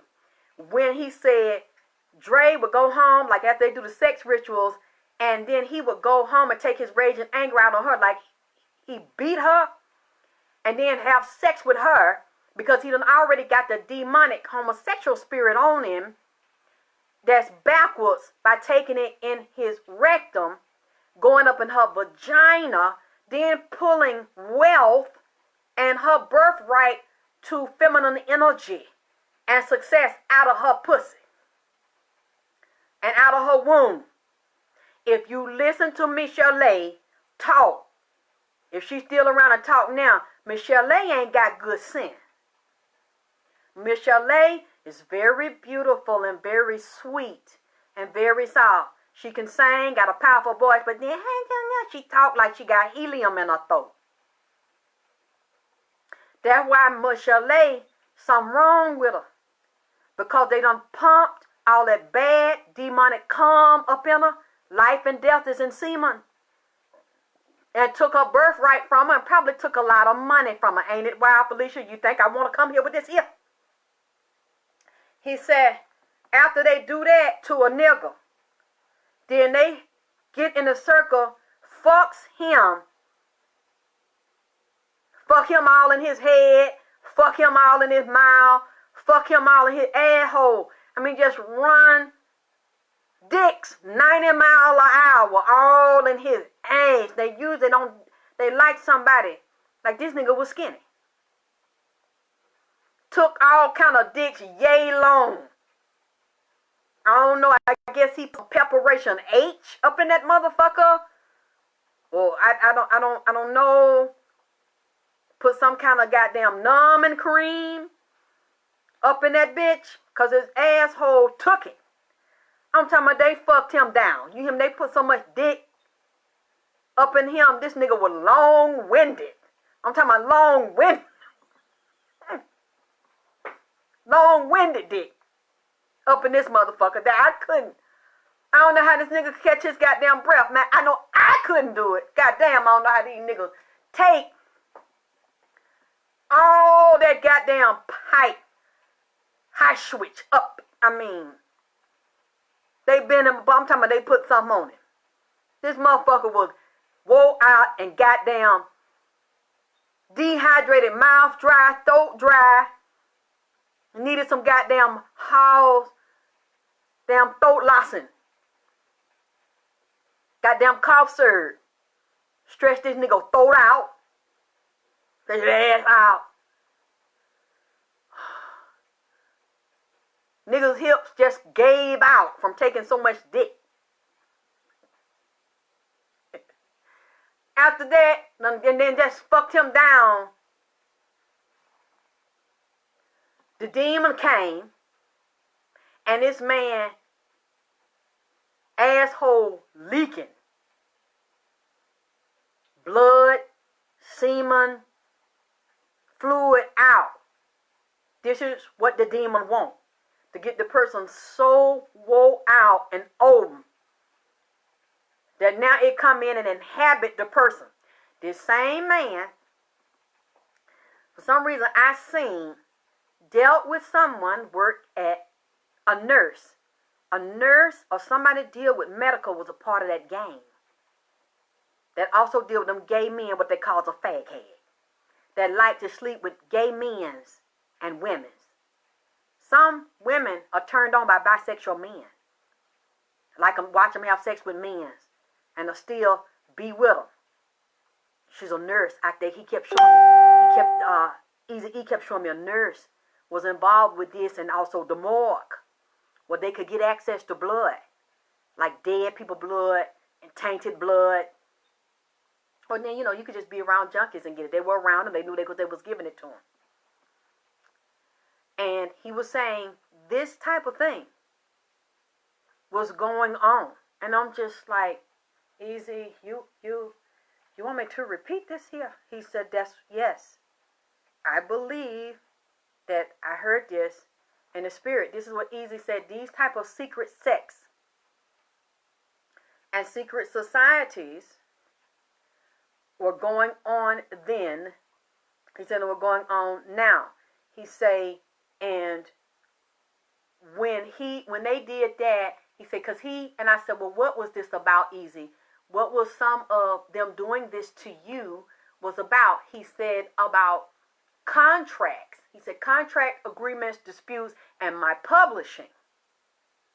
He said, and taking from me. He said, because he didn't want to let Dre out. I don't know if it was Snoop too, if he didn't want to let Snoop out.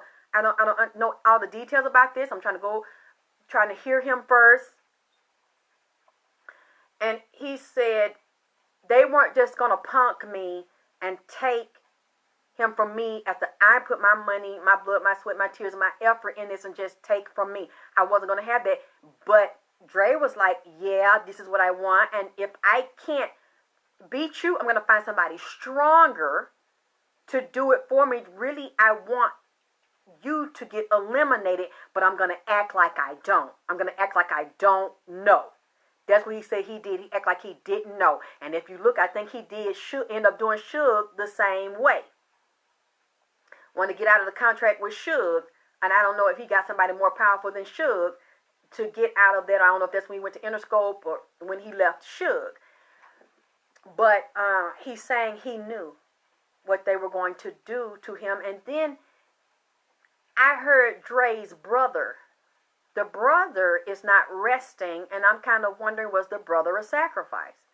I haven't looked at all the details, but the brother is kind of giving me the feeling that he might have been a sacrifice.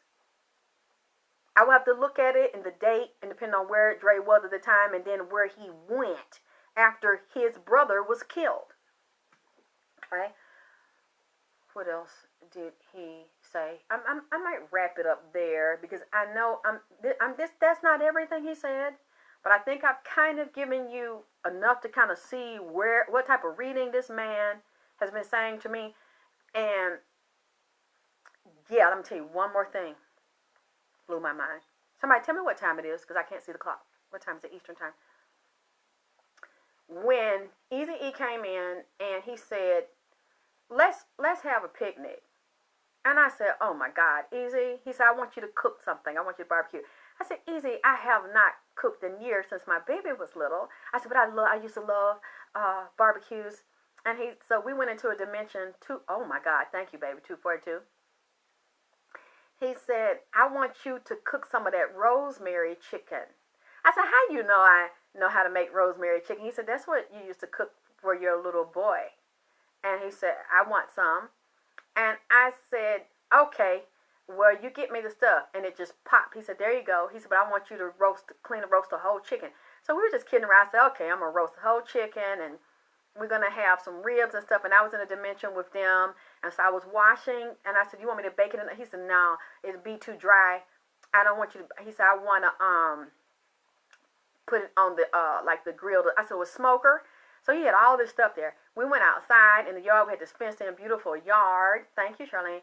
And I was getting ready to put I had cleaned the chicken and I had stuffed it with the rosemary and the other herbs, like got the strings, like sewed it and tied the legs and stuff together. And I was going to baste it and put it in the smoke. I'm like, oh, this is going to be really good.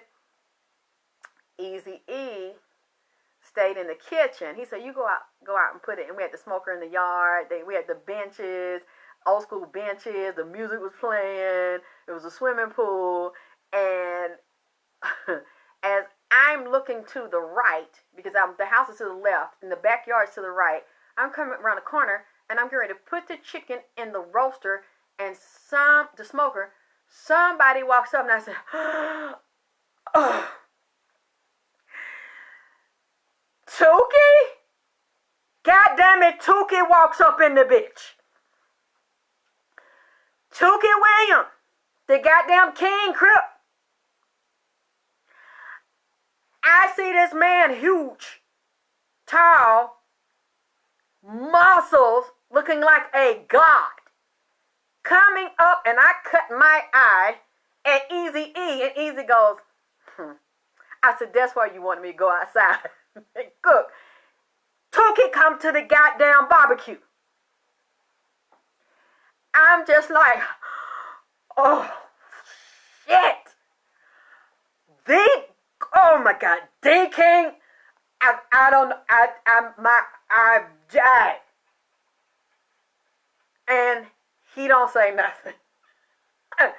Tookie, very elegant, he sits down and he doesn't say anything. And I'm just going, okay. So Tookie starts talking to me. And I'm like, okay, let me goddamn. And I'm like, I don't know nothing.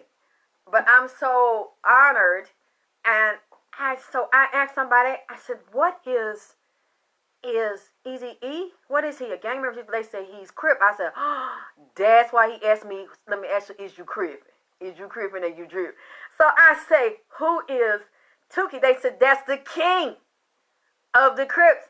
And I said, I knew he was powerful, but I didn't know he was the leader. They like, yes, that's like the daddy So I said, oh, and then, so I said, no wonder Nipsey's so quiet. I said, oh, wow. So this weekend, I didn't get to hear everything. That's why I said, y'all, this is just part one. Because all three of them have such a brilliant mind. Nipsey, Eazy-E, and then Tookie. It's going to take me a minute. Because I didn't get to finish, I put all the clients upset. I was like, look, y'all going to have to wait because something important has just happened. So I'm putting all y'all on hold right now because I got other readings. Y'all not going to believe who came in here. And then when I told them, they were like, what? Yeah. I'm like, I ain't talking to nobody this weekend because I got to talk to them. The Godfather. Tookie goes, whoa, I can't even touch the surface with him. He's brilliant. And he goes, one of the reasons they weren't going to let me live, Aleyxss, he said, is because I wasn't with that shit that they was with. He said, I saw young men come to prison, he said, and get raped, and they couldn't handle it, and they would kill themselves. He said, or they would get killed, and they would compromise themselves. He said, and they could not survive in there. He said, and I was not with a homosexual agenda. He said, I knew, he said, that the powers that be, he said, even the ones over the prison, were bringing in a new era of man. He said, and oh yes, and Eazy-E also said the same thing. He said, what I saw Dre do, he said, that was going to be the man of the future. He said, he said, I knew the feminine man of the future. He said, they were going to get rid of me. And they were promoting an agenda to have what we saw as a man, or what people thought was a real man, was really him. That had secretly taken the oath to be with men. He said, if you weren't that, you weren't going to make it. If you were about women and family and children and having black family, he said, you weren't going to make it. And he said, that scared me. He said, because I was never going to be a part of that. He said, and when they took him to the White House, he said, that was to make him big, like you fatten the lamb for slaughter. You show him as a role model, as the main one that has made it in the media to get the love, the emotion, the admiration, and the heart of the people, and to get them happy and cheer him on and be excited. He says, so that when they kill him, going back to the Willie Lynch and the epigenetics and the fear, he say it created so much pain and terror and fear within the black community. HIV, AIDS, this is coming to you, this is hitting you. He said they take a celebrity to do this. God damn, y'all, the battery's going down. He said because it would then move all the agreeable ancestors, hold on, the agreeable ancestors out of the body, the body of the people, and open you up for fear. So much fear that the demonic destructive entities could then move into the empty chamber of the cell and then radiate the aura of pain, conflict, confusion, and disease around the aura of the cell. So when you're dealing with the nucleus of the cell and it is empty, you then fill it up with the demonic entities that will attract the like mind to you, because you have set in motion the disease process, which is an entity. The disease is first an entity that lodges in the aura of the astral body, the etheric body, the etheric anatomy and physiology. So Easy E would be the perfect one to talk about the coronavirus with. Why? Because he was injected 2 times. One with the shot and then up the nose. Then we keep telling me they were sticking him. So I wonder, did he get some type of acupuncture needle treatment? And he said his low back was cracked. And when they were sticking him, the energy was released to send it down into the nadis, the nerves, the central nervous system, and through his penis. Open him up. And it started to infiltrate his central nervous system that way. And like I was saying to you before, the corona also is different strains, and it's a mixture of the HIV. And he said, too, when it started with the HIV, you're dealing with the polio vaccine. They said they were using the monkeys to cure hepatitis. You are dealing with sheep and bovine virus. This is a deadly strain, and then they started to mutate. Half of it is a mutation, and half of it is lab generated. And then he showed me these levels of the virus where it started to, they splice the cells. They splice the genes, in the Spanish flu. And they start to mutate it. They start to create different ones and slice them open. They know how to slice open a cell. And 2, getting back to Turkey, he say, man, this shit is so goddamn deep, man. He said they wasn't going to let him go. Even though he was not everything they said he was. And he had done what he could to redeem himself and show that he had changed. They didn't want the change in the street. He said they were dropping the crack. They were dropping the death. They were dropping the homosexuality. They were killing the women, the children. They wanted the separation and put the men in jail. Total destruction. They said they knew he wasn't going to be a part of it. It's similar like they see Larry Hoover. What does he say? This is another thing. Goddamn. We are inside of the matrix, and we are slaves inside of a matrix. Okay. A home that doesn't belong to us, a fake society. And when I looked at this motherfucker here, see, you have to look at the deepness of the governor who did it. The goddamn I'll be back. The Terminator executed, hunted down and executed, and was jealous of Turkey. Arnold Schwarzenegger approved the execution of Turkey.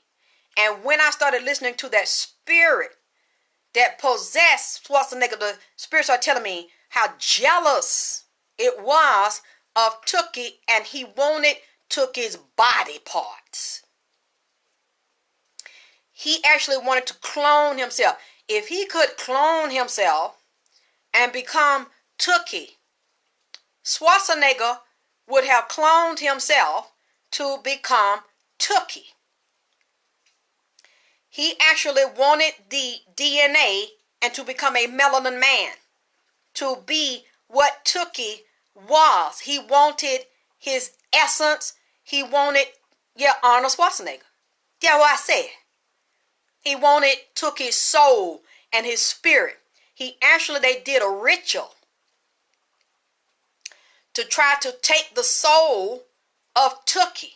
Because Tookie was a king and a warrior. I'm saying he came from a warrior Native American line. I got to see if I can find out which Native American line he come from. Because he come from down there in New Orleans, where a lot of black Indians was down there in that territory, and they took their land. I believe he was from one of them bloodlines. And Schwarzenegger didn't want him to live. It was so much, that spirit told me, of so much envy and jealousy in him. And then because of, look at what he played. He was the Terminator. So you are hunting down the man, almost the Christ of the future. You are moving through time, hunting down a time traveler to resurrect the consciousness and the mind of the people.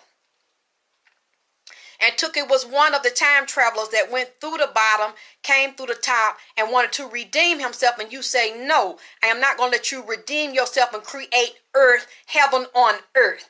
I am going to allow you to transcend. Now, Tookie transcended, and he is in a peaceful place, but very wise and intuitive. Have been studying everything in the other dimensions and studying everything down here.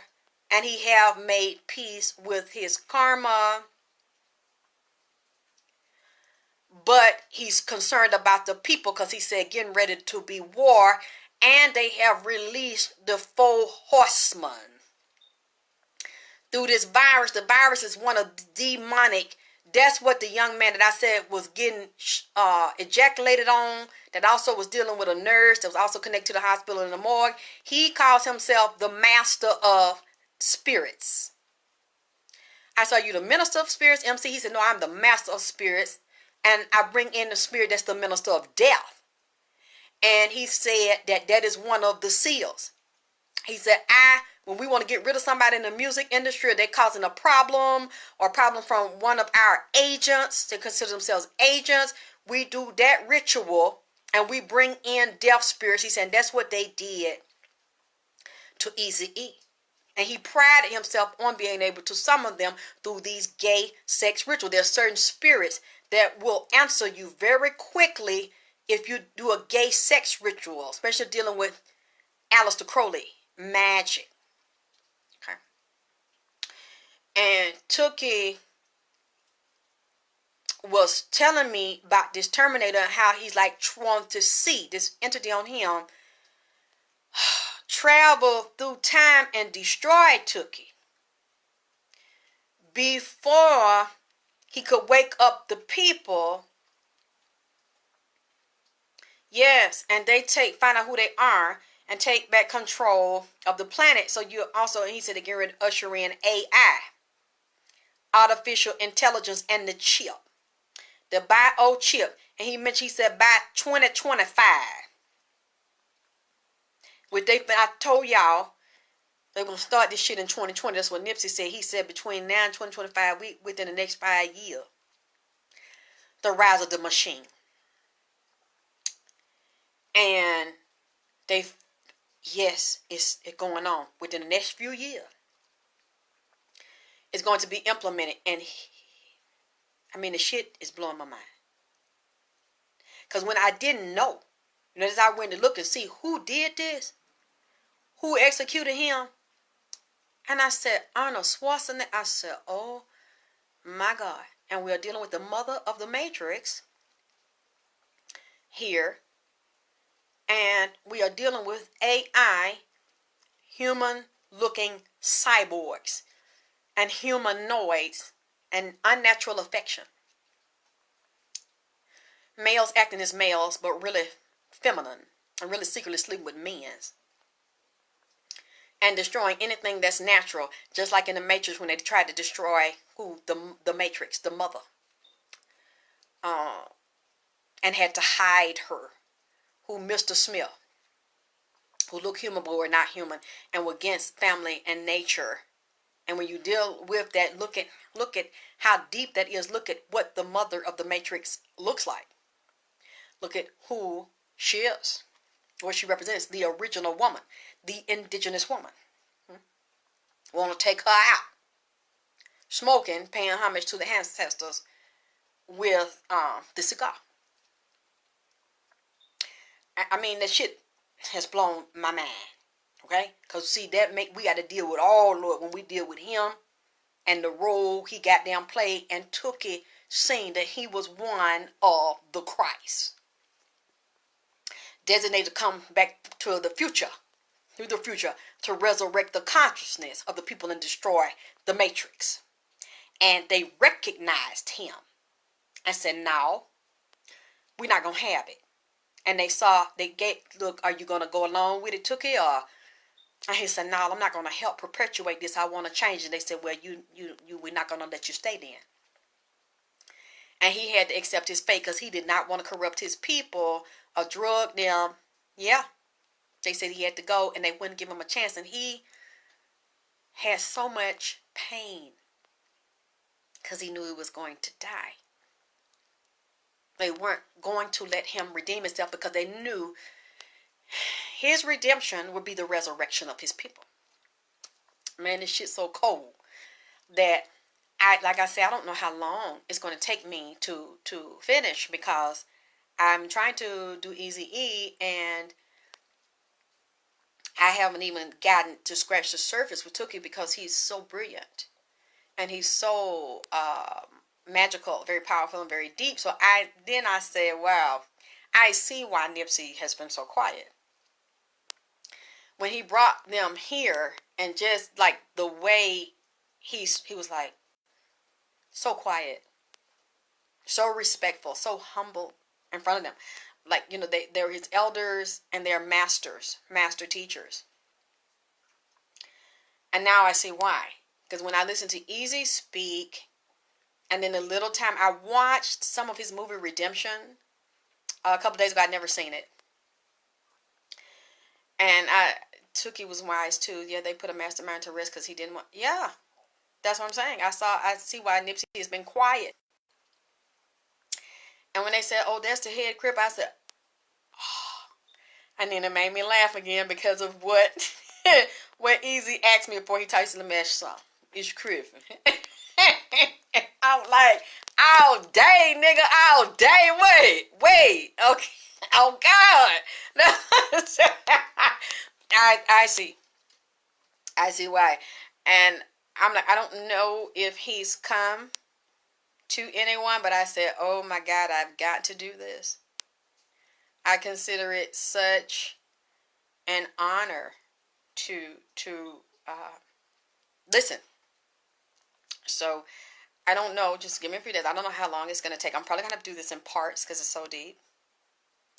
You're saying, I was just telling my brother this. What if these people being killed just look ordinary to us, but actually they are here to bring forth change? Yeah, and they know it. They watch the time travelers. He knew Tookie's birthday. He had divination.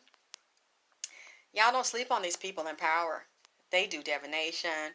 They do blood rituals. They get readings done. They know their birthdays. They know their path. They know ours better than we know, because this science has been hidden, and it's even been hidden that they do these things and that they know these things. So now we know, and I'm trying to tell you what they're wanting me to tell you. I feel him now. His heart is so full of love, Tookie, but his heart is so full of pain because of what he saw in the past and what he sees now. And he's just like, I wish that I could open my heart and save my people. He said, be like Moses. He said, but I can't. Everybody has to help. We all have to do it together. But he's like, there's a bad time coming, and they're going back to California, and more catastrophes and natural disaster as well. He's like, our people, a lot of them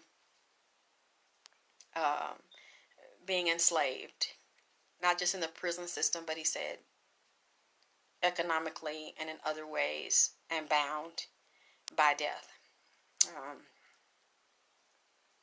He's just very emotional. So to be respectful, I have to sit with it, because his heart is a big heart. He has a deep heart, and he's Well, two, they keep saying things about water in California. Something about water. Water problems. I don't know, water storm, flood. Something happening inside of the ocean, the water. I just like to just sit and see what they have to say, because I was like, oh my God, I was like so nervous to say the stuff that I've told you that Eazy-E said, because I'm like, oh my God, they're going to think this is crazy. What Eazy-E is saying is so wild, and I kept listening. I'm like, it says never sleep, Lex. I really listen to your readings, and I do. I feel my heart already. Yeah. Well, I better go, y'all, because it's late. But I did want to share some. Well, I have to be sure, Elvis. I don't want to repeat. I have to listen. Just as you see, like a lot of stuff I told you, I remembered off my head what Easy said. But I'm probably going to read over through it the next time when I come back with part 2. That's why I just call this part 1, because they talk a lot. They're just like Nipsey. They're very intelligent. They talk. And it's clear that Eazy-E has a lot to say. And he's been wanting to say it. And I wonder why he hasn't said it. Yes, they are contaminating everything. Eazy-E must want people to start back talking about him, because there's something that needs to be said, and how he said he was stolen from, and his wife had something to do with it. And all his children are not getting what they deserve. And this deliberate. I'm just trying to be nice, because, I got in trouble when, people didn't like what I said about the baby's mamas, and he's saying the same kind of, bitch this, bitch. And I was like, easy, I done got in trouble now about talking about the other baby mama, so I'm trying not to, I don't want to go there, and say what you really said. So I'm trying to be nice about it. But he's not pleased with the wife, and that's why I saw him with the other lady.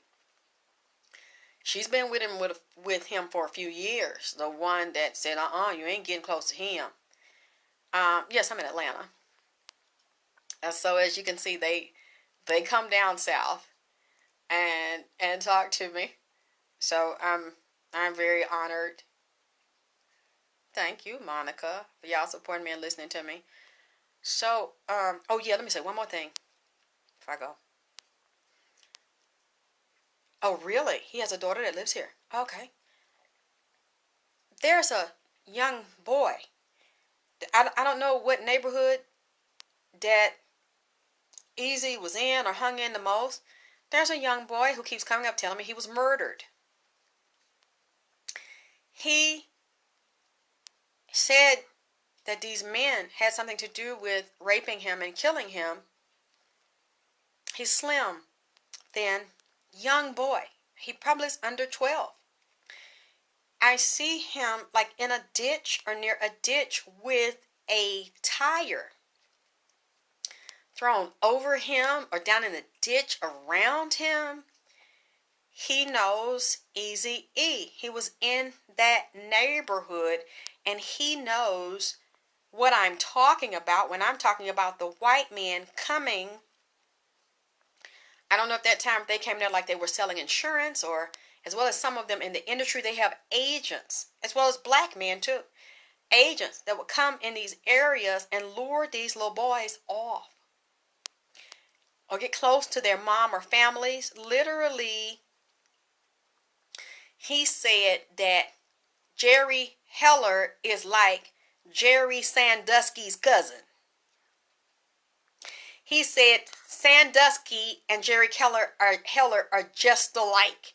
They both like little boys, especially little black boys, that nobody's going to be suspicious of them or think, that they're coming to help them or do them a favor. I mean, y'all, look, I know this stuff I'm saying is sick.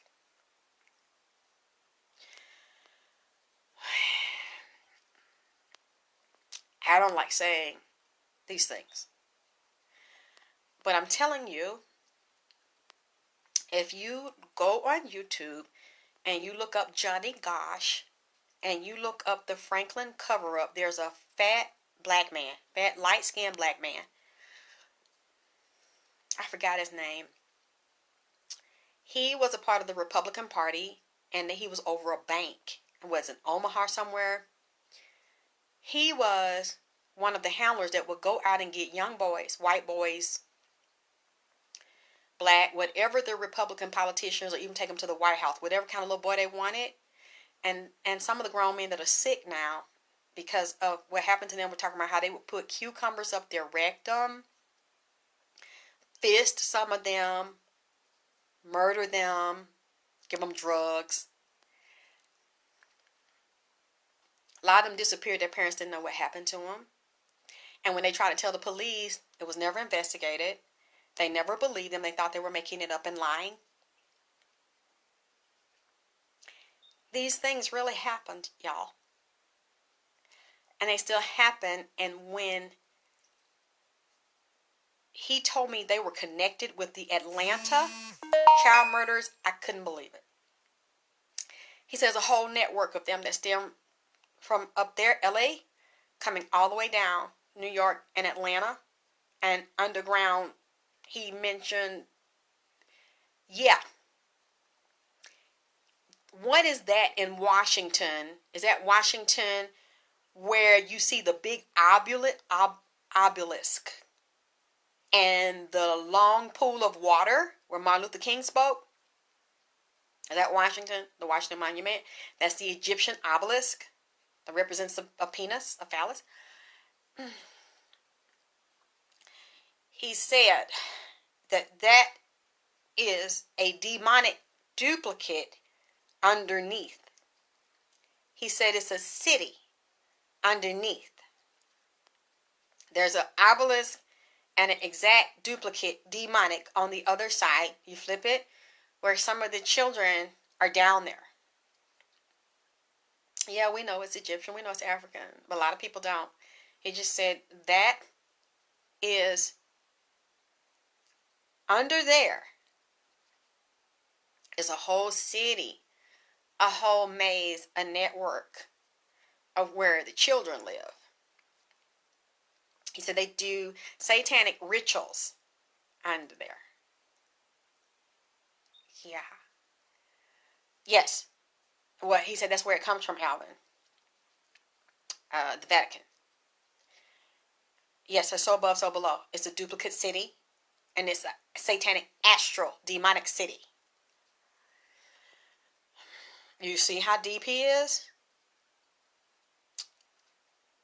I didn't even really want to come tonight because I didn't think I had enough info, but I see as long as I've been talking to you, I did have enough to do part one. As I said, this is part one. He's still not finished talking to me. I just had to deal with the drama with the women.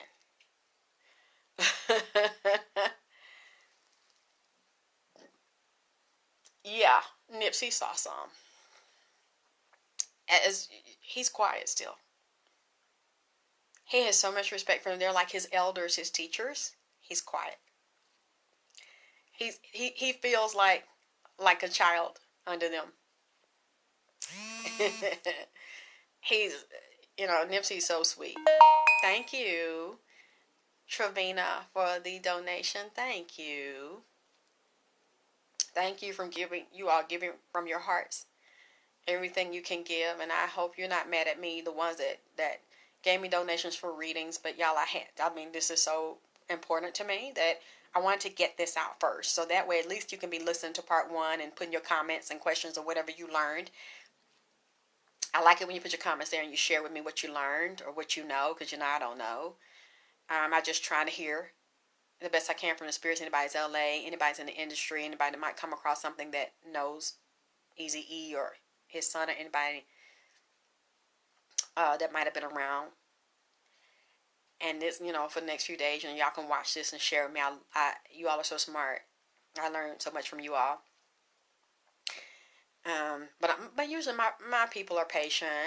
They wait for me. And the few people I didn't know, when I was talking to them, I didn't know they were from Cali. I was talking to some clients, and they like the new Nipsey inspired products that he gave me. I have the Colloidal Silver Beauty Drops for nighttime. I have the Colloidal Silver Beauty Cream, Scar Removal Cream, anti-aging creams, spray, colloidal spray for the scalp to get rid of fungus infection, anti-aging, antifungal, antibacterial, colloidal silver, O-line, Nipsey Blue, inspired by Nipsey. And when I told them, they was like, what? Oh my God. I can't wait to hear it. That's right, Cali. I said, you're from Cali? They're like, yeah. Oh my God. I want to hear it. I want to hear it. Thank you, Lydia. I was like, I didn't know. You know, so many people I talked to and that watch are from Cali. So when I said easy and I said Tukey, they're like, what? I said, girl, I am floored right now. I'm like, I ain't doing nothing. I'm putting all of this aside, and I just started watching what I could about Tukey and listen to his interviews on YouTube. He's such a soothing voice. And I was like, oh my God, what a beautiful man. I mean, the body, not just his body, but like a fucking lion. Like the presence. When he walked, his energy and everything was like a lion. And I was just so grateful I was sitting in front of my computer, and I think, thank you, T. I hope I didn't offend you all too much with the graphicness, but I just repeated what I think I heard Eazy-E say, and some of the things that Tukey said. And he's like, it tore me up because he said he saw young boys be destroyed in prison. He said, I would try to talk some of them out of it. I hope I'm hearing it right. He's like, of not killing themselves or not giving up, not going into that gang lifestyle, not going to the homosexual lifestyle. And he said a lot of them wouldn't listen. He knew a lot of them wasn't going to make it. And it tore him up. It's still tearing him up inside. So, said boys. That's right, Boys Town. Thank you, Boys Town in Nebraska. Yes. That's where they got the kids from the White House parties. That Eazy-E said that's not the only place, baby. He said they was also getting them from them child murders. He said that, oh yeah, it's one more thing. He said when they would send them, it was white people. He said it was some black homosexuals too. He said they were all connected, some of them connected, controlled politicians and police in Atlanta. And KKK. But the KKK was also tied to politicians. Like that Ed, what that man named Ed, somebody, that worked with Hillary Clinton up there in L.A. that was getting them black men, prostitutes. They just arrested him last year and get them drugs and watch them start dying or getting real, real sick and shit. Some of them was down here, he say, because when you look at the Zodiac killer, he admitted to killing some of the boys from the Atlanta child murders, take them, rape them, and then once he rape them and choke them, hit them on the left side of their head and left side of their body to represent the dark side, the satanic side. He was a Satanist. And then pose them. Leave them. He would have somebody in the black community help him lure the boys out. And they never associated it with a white man or the KKK. And Eazy was saying that they had some, like white people in certain neighborhoods that were a part of the satanic sects that would kidnap some of the black boys, bring them in the house, put them like in a circle, cast a pentagram, call the satanic spirits to consume and to get power, and kill them. And when they would kill them, he said they would take some of their organs and they would actually pose them, like let them sit. And then he said one of the main things that they wanted was the testicles, the foreskin of their penis, and the blood from their penis, and the glands in the brain. To make that adrenochrome and the elixirs, like the pineal, the pituitary, at their brain in pieces of the brain. They wanted their thymus, thyroid. He said because they were actually learning to make race-specific bioweapons with that too, and to make cures for themselves. That what he say. And he let me see some of the boys. They were under 10. Some of them were under 10. Some of them under 12. Really? Because I remember when I was a little girl and this was happening. They really said it wasn't true, or they wouldn't put it out in the pineal and the pituitary. They were taking pituitary too. And the testicles, which are glands. They might have been taking their prostate, but they also wanted that if they weren't circumcised, taking the foreskin and the blood in it because it's very rich and healing cells and nutrients. What else yeah, then he's saying dumping. Some of them they would dump in the water. He say, but they didn't dump all them boys in the water. They would keep them and take their bone, like grind it, take their skin, make shoes and pocketbooks and magic talismans out their skin. Use the melanin-rich organs in the blood. They love the blood, the melanin-rich blood, the livers, the organs. Keep them, too, like souvenirs. Yes, they like to drink the blood. Thank you, Can. They love you, too. And then say dump them. The ones they didn't keep, dump them in the water. So that that's basically where the police was finding them, down here in the water, trying to get rid of all the evidence. And he's telling me this shit. And I remember when I was little, when this was going on, and we heard it down here, we were hearing it in the street, that they really wasn't doing it to a lot of girls or grown men, because a lot of grown men were prostitute messing with them anyway. They wanted the pureness of and the rituals of the children, because Satan wants the children. They didn't say it happened to all of the boys, but we were hearing it in the street. Word on the street down here, they was finding them. Some of them had their whole dick cut off, nuts, like from the nuts, dick found in the mouth, or a lot of the dicks was missing. And that's when Easy just was telling me the past couple of days. He said they did do it, or they would take them main parts I mentioned. That's what they want. I said, so Wayne William didn't do all this? He said no. I mean, right out the gate, he started giving me that shit. He said, I know. He said, I know how you is. I know how your mind is. I know what you like. He said, Nixon and White House. I said, what? He said, remember that street? He said, Atlanta Child. I said, hold on, let me get my goddamn pen. And just start running it down. I said, damn, E. I said, you own it, ain't you? Anyway, let me go, child. I ain't ate nothing.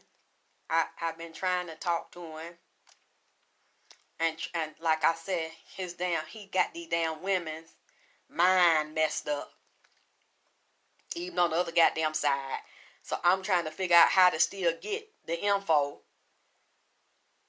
without them getting mad or getting in the way. I'm like, wow, y'all on this petty dick and pussy shit. Then this nigga up here politicking with me. Why don't y'all let me get this to get to the people? Put that other shit aside. I know y'all in love with the nigga and shit, but I need to get this info. This is very important. This is very deep. That's why I say, y'all, I hope I heard it right, because I didn't really get to hang with him in here like I like to hang with him. The man in the white van stories. Child.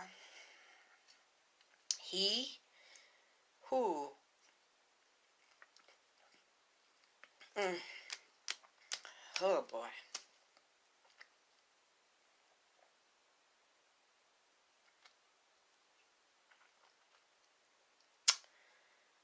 Whew. I don't know what to say. I just hope that I got this correct, because I don't like what I said. It's pretty inflammatory what I said. Especially talking about niggas taking foot longs and all. And then he said, you don't know. I said, well, what about he got married and sleeping with women and got children? He said that's a part of pretenses, or he might like women sometimes, but ultimately that's you need a woman. You need a certain type of woman, even if it's a gay man or closet gay man or bisexual, to feed on their energy to bring wealth. he don't want to present as a gay man. He don't want to live as a gay man. And he knew, he say, if you look at anybody around him, his brother or his son that they said had a heroin overdose, he say, when you look at him and anybody around him, that's a part of the sacrifice. After a certain amount of years, you got to re-up. He said, because a person like him, he said, he'll sell his soul. He'll do anything. He said, just like he was up there in the studio with Pac. He said, and even Pac had came in for a few minutes and said the shit. He said, sometime I was up in the studio with him. He said, then he started getting restless, like moving around or getting agitated, or like he wanted to get high or drink something or to get in the mood. He said, then he started like throwing his ass around or shifting his ass around. Then especially it'd be different niggas around, so he'll start acting, kind of frisky, like he trying to roughhouse or play, or, want to play with niggas and kid with niggas and, crack jokes and shit and ha ha ha and lean up on a nigga. He said, and really what that is, he started like, want to, like pull his ass out or expose his asshole. Says when certain men come around, said the nigga start getting excited and giddy and giggling and start joking and like switching his ass around. And I was like, Pop, you dirty as hell, Pop. He told me, man, I'm serious. He started like switching around and want to do all kind of horseplay and like he was fidgety and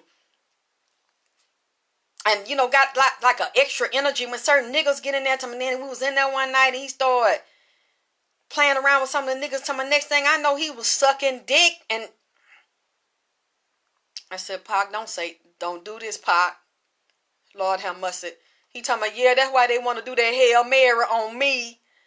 Because, I went with that shit. He said, I got tired of that shit every time I'm up there with Dre. Then he started, when certain niggas come around, he started fidgeting and switching his ass around like a whole ass nigga and like a bitch.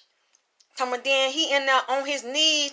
Dre love to get on his knees. He did that shit in front of me like he was trying to indirect tempt me. So I ain't with that shit. Then Pop told me the studio was stinking. Look, I don't know why these niggas talking about the studio be stinking when he be in there, but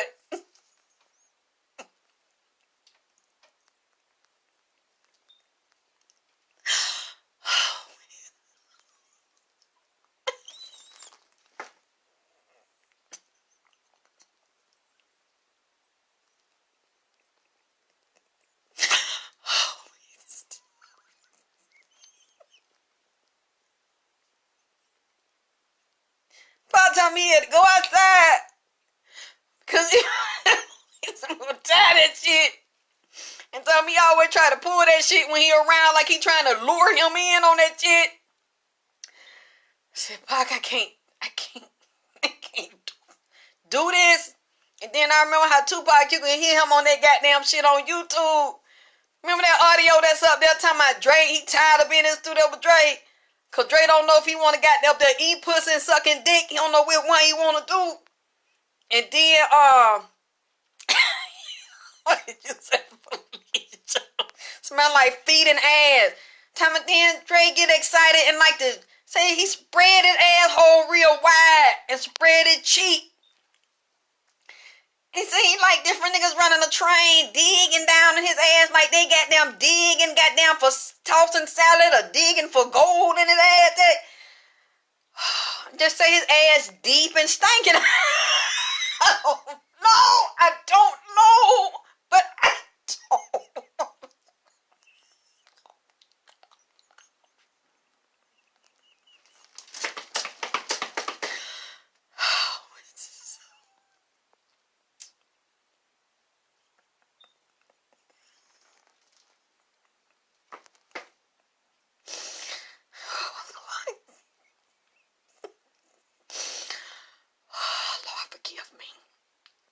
Please don't let me go to hell tonight in my sleep. I know, what I'm saying, I already got enough goddamn bitches want to do something to me. Lord have mercy. Whoo, please don't let this get back to that man. Lord have mercy. You said Sabrina, I'm weak. Girl, how you think I feel? And I said, Pac, don't come over here with that. Tell me, I don't know why they talking about it smell like ass. Look. Yeah, say he let them go. They go deep down. And he told me I had to leave because he said I don't want to be a part of that and I don't want nobody to think that I'm a part of it. He told me how he just get down doggy style and toot his ass up. So he like to spread. What you say, Boogie? Look, I'm trying to stop. I'm getting dizzy like I'm about to fall out this chair. I'm weak. Oh, Lordy. I'm listening. I said, Pac, don't do this. He backing up what Eazy-E saying. And, man, look. Y'all see what I have to go through? Oh. He was mad and Pac went downstairs with cussing. Started smoking. I'm tired of this shit. I don't want to work with him no more. And see, New was just kind of neutral. Like, well, you know. Shit, I don't want to get on him. You know what I'm saying? Because I wonder about that. But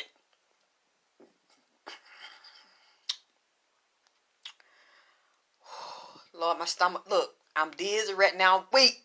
I can't do this. Y'all ain't shit. You want to encourage this shit? I'm finna go. I'm finna go. I'll see what else.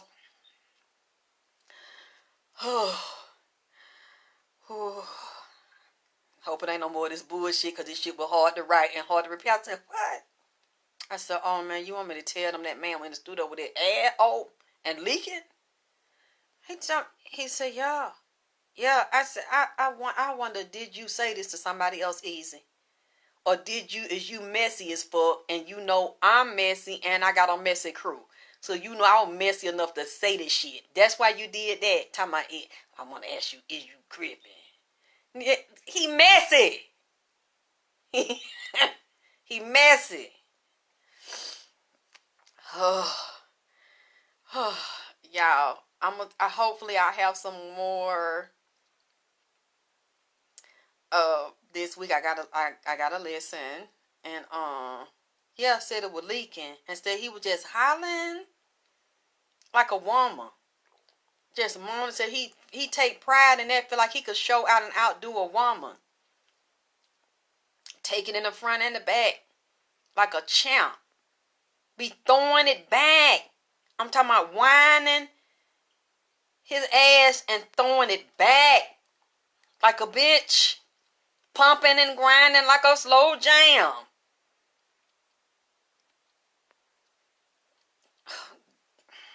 Man, I seen him. I mean, no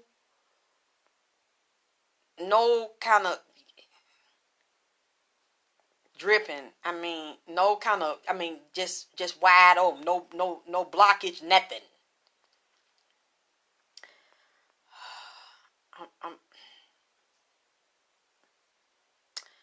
Y'all, thank y'all for watching this edition of AKT Celebrity Reads, part 1 of Eazy-E. Yep, he wanted all. It's pumping and grinding like a slow jam. Do you say no? I take it in my ass and suck a dick and bow down to no man. I mean, he is not giving a fuck. Suck a dick better than a bitch. Better than a lot of bitches. Take it down about pleasing a nigga that's his daddy. Take a dickhead and go around his mouth like he lining it with lipstick. Just loving it. Just let him skeet all on their chin. That. Okay, Lord forgive me. Look, I don't like to say that. I mean a pro. And see, that's what you don't know because they secretly, okay. One more thing. I'm going now. Said that some of these men resented, let's say if you're a woman and you might, a man in that group or even in that gang or in that industry don't like you, and you get in an argument or something, or they think you better than them, or you think you cute or whatever, it's like, oh, I get that bitch. I'll fuck her nigga behind her back and infect him.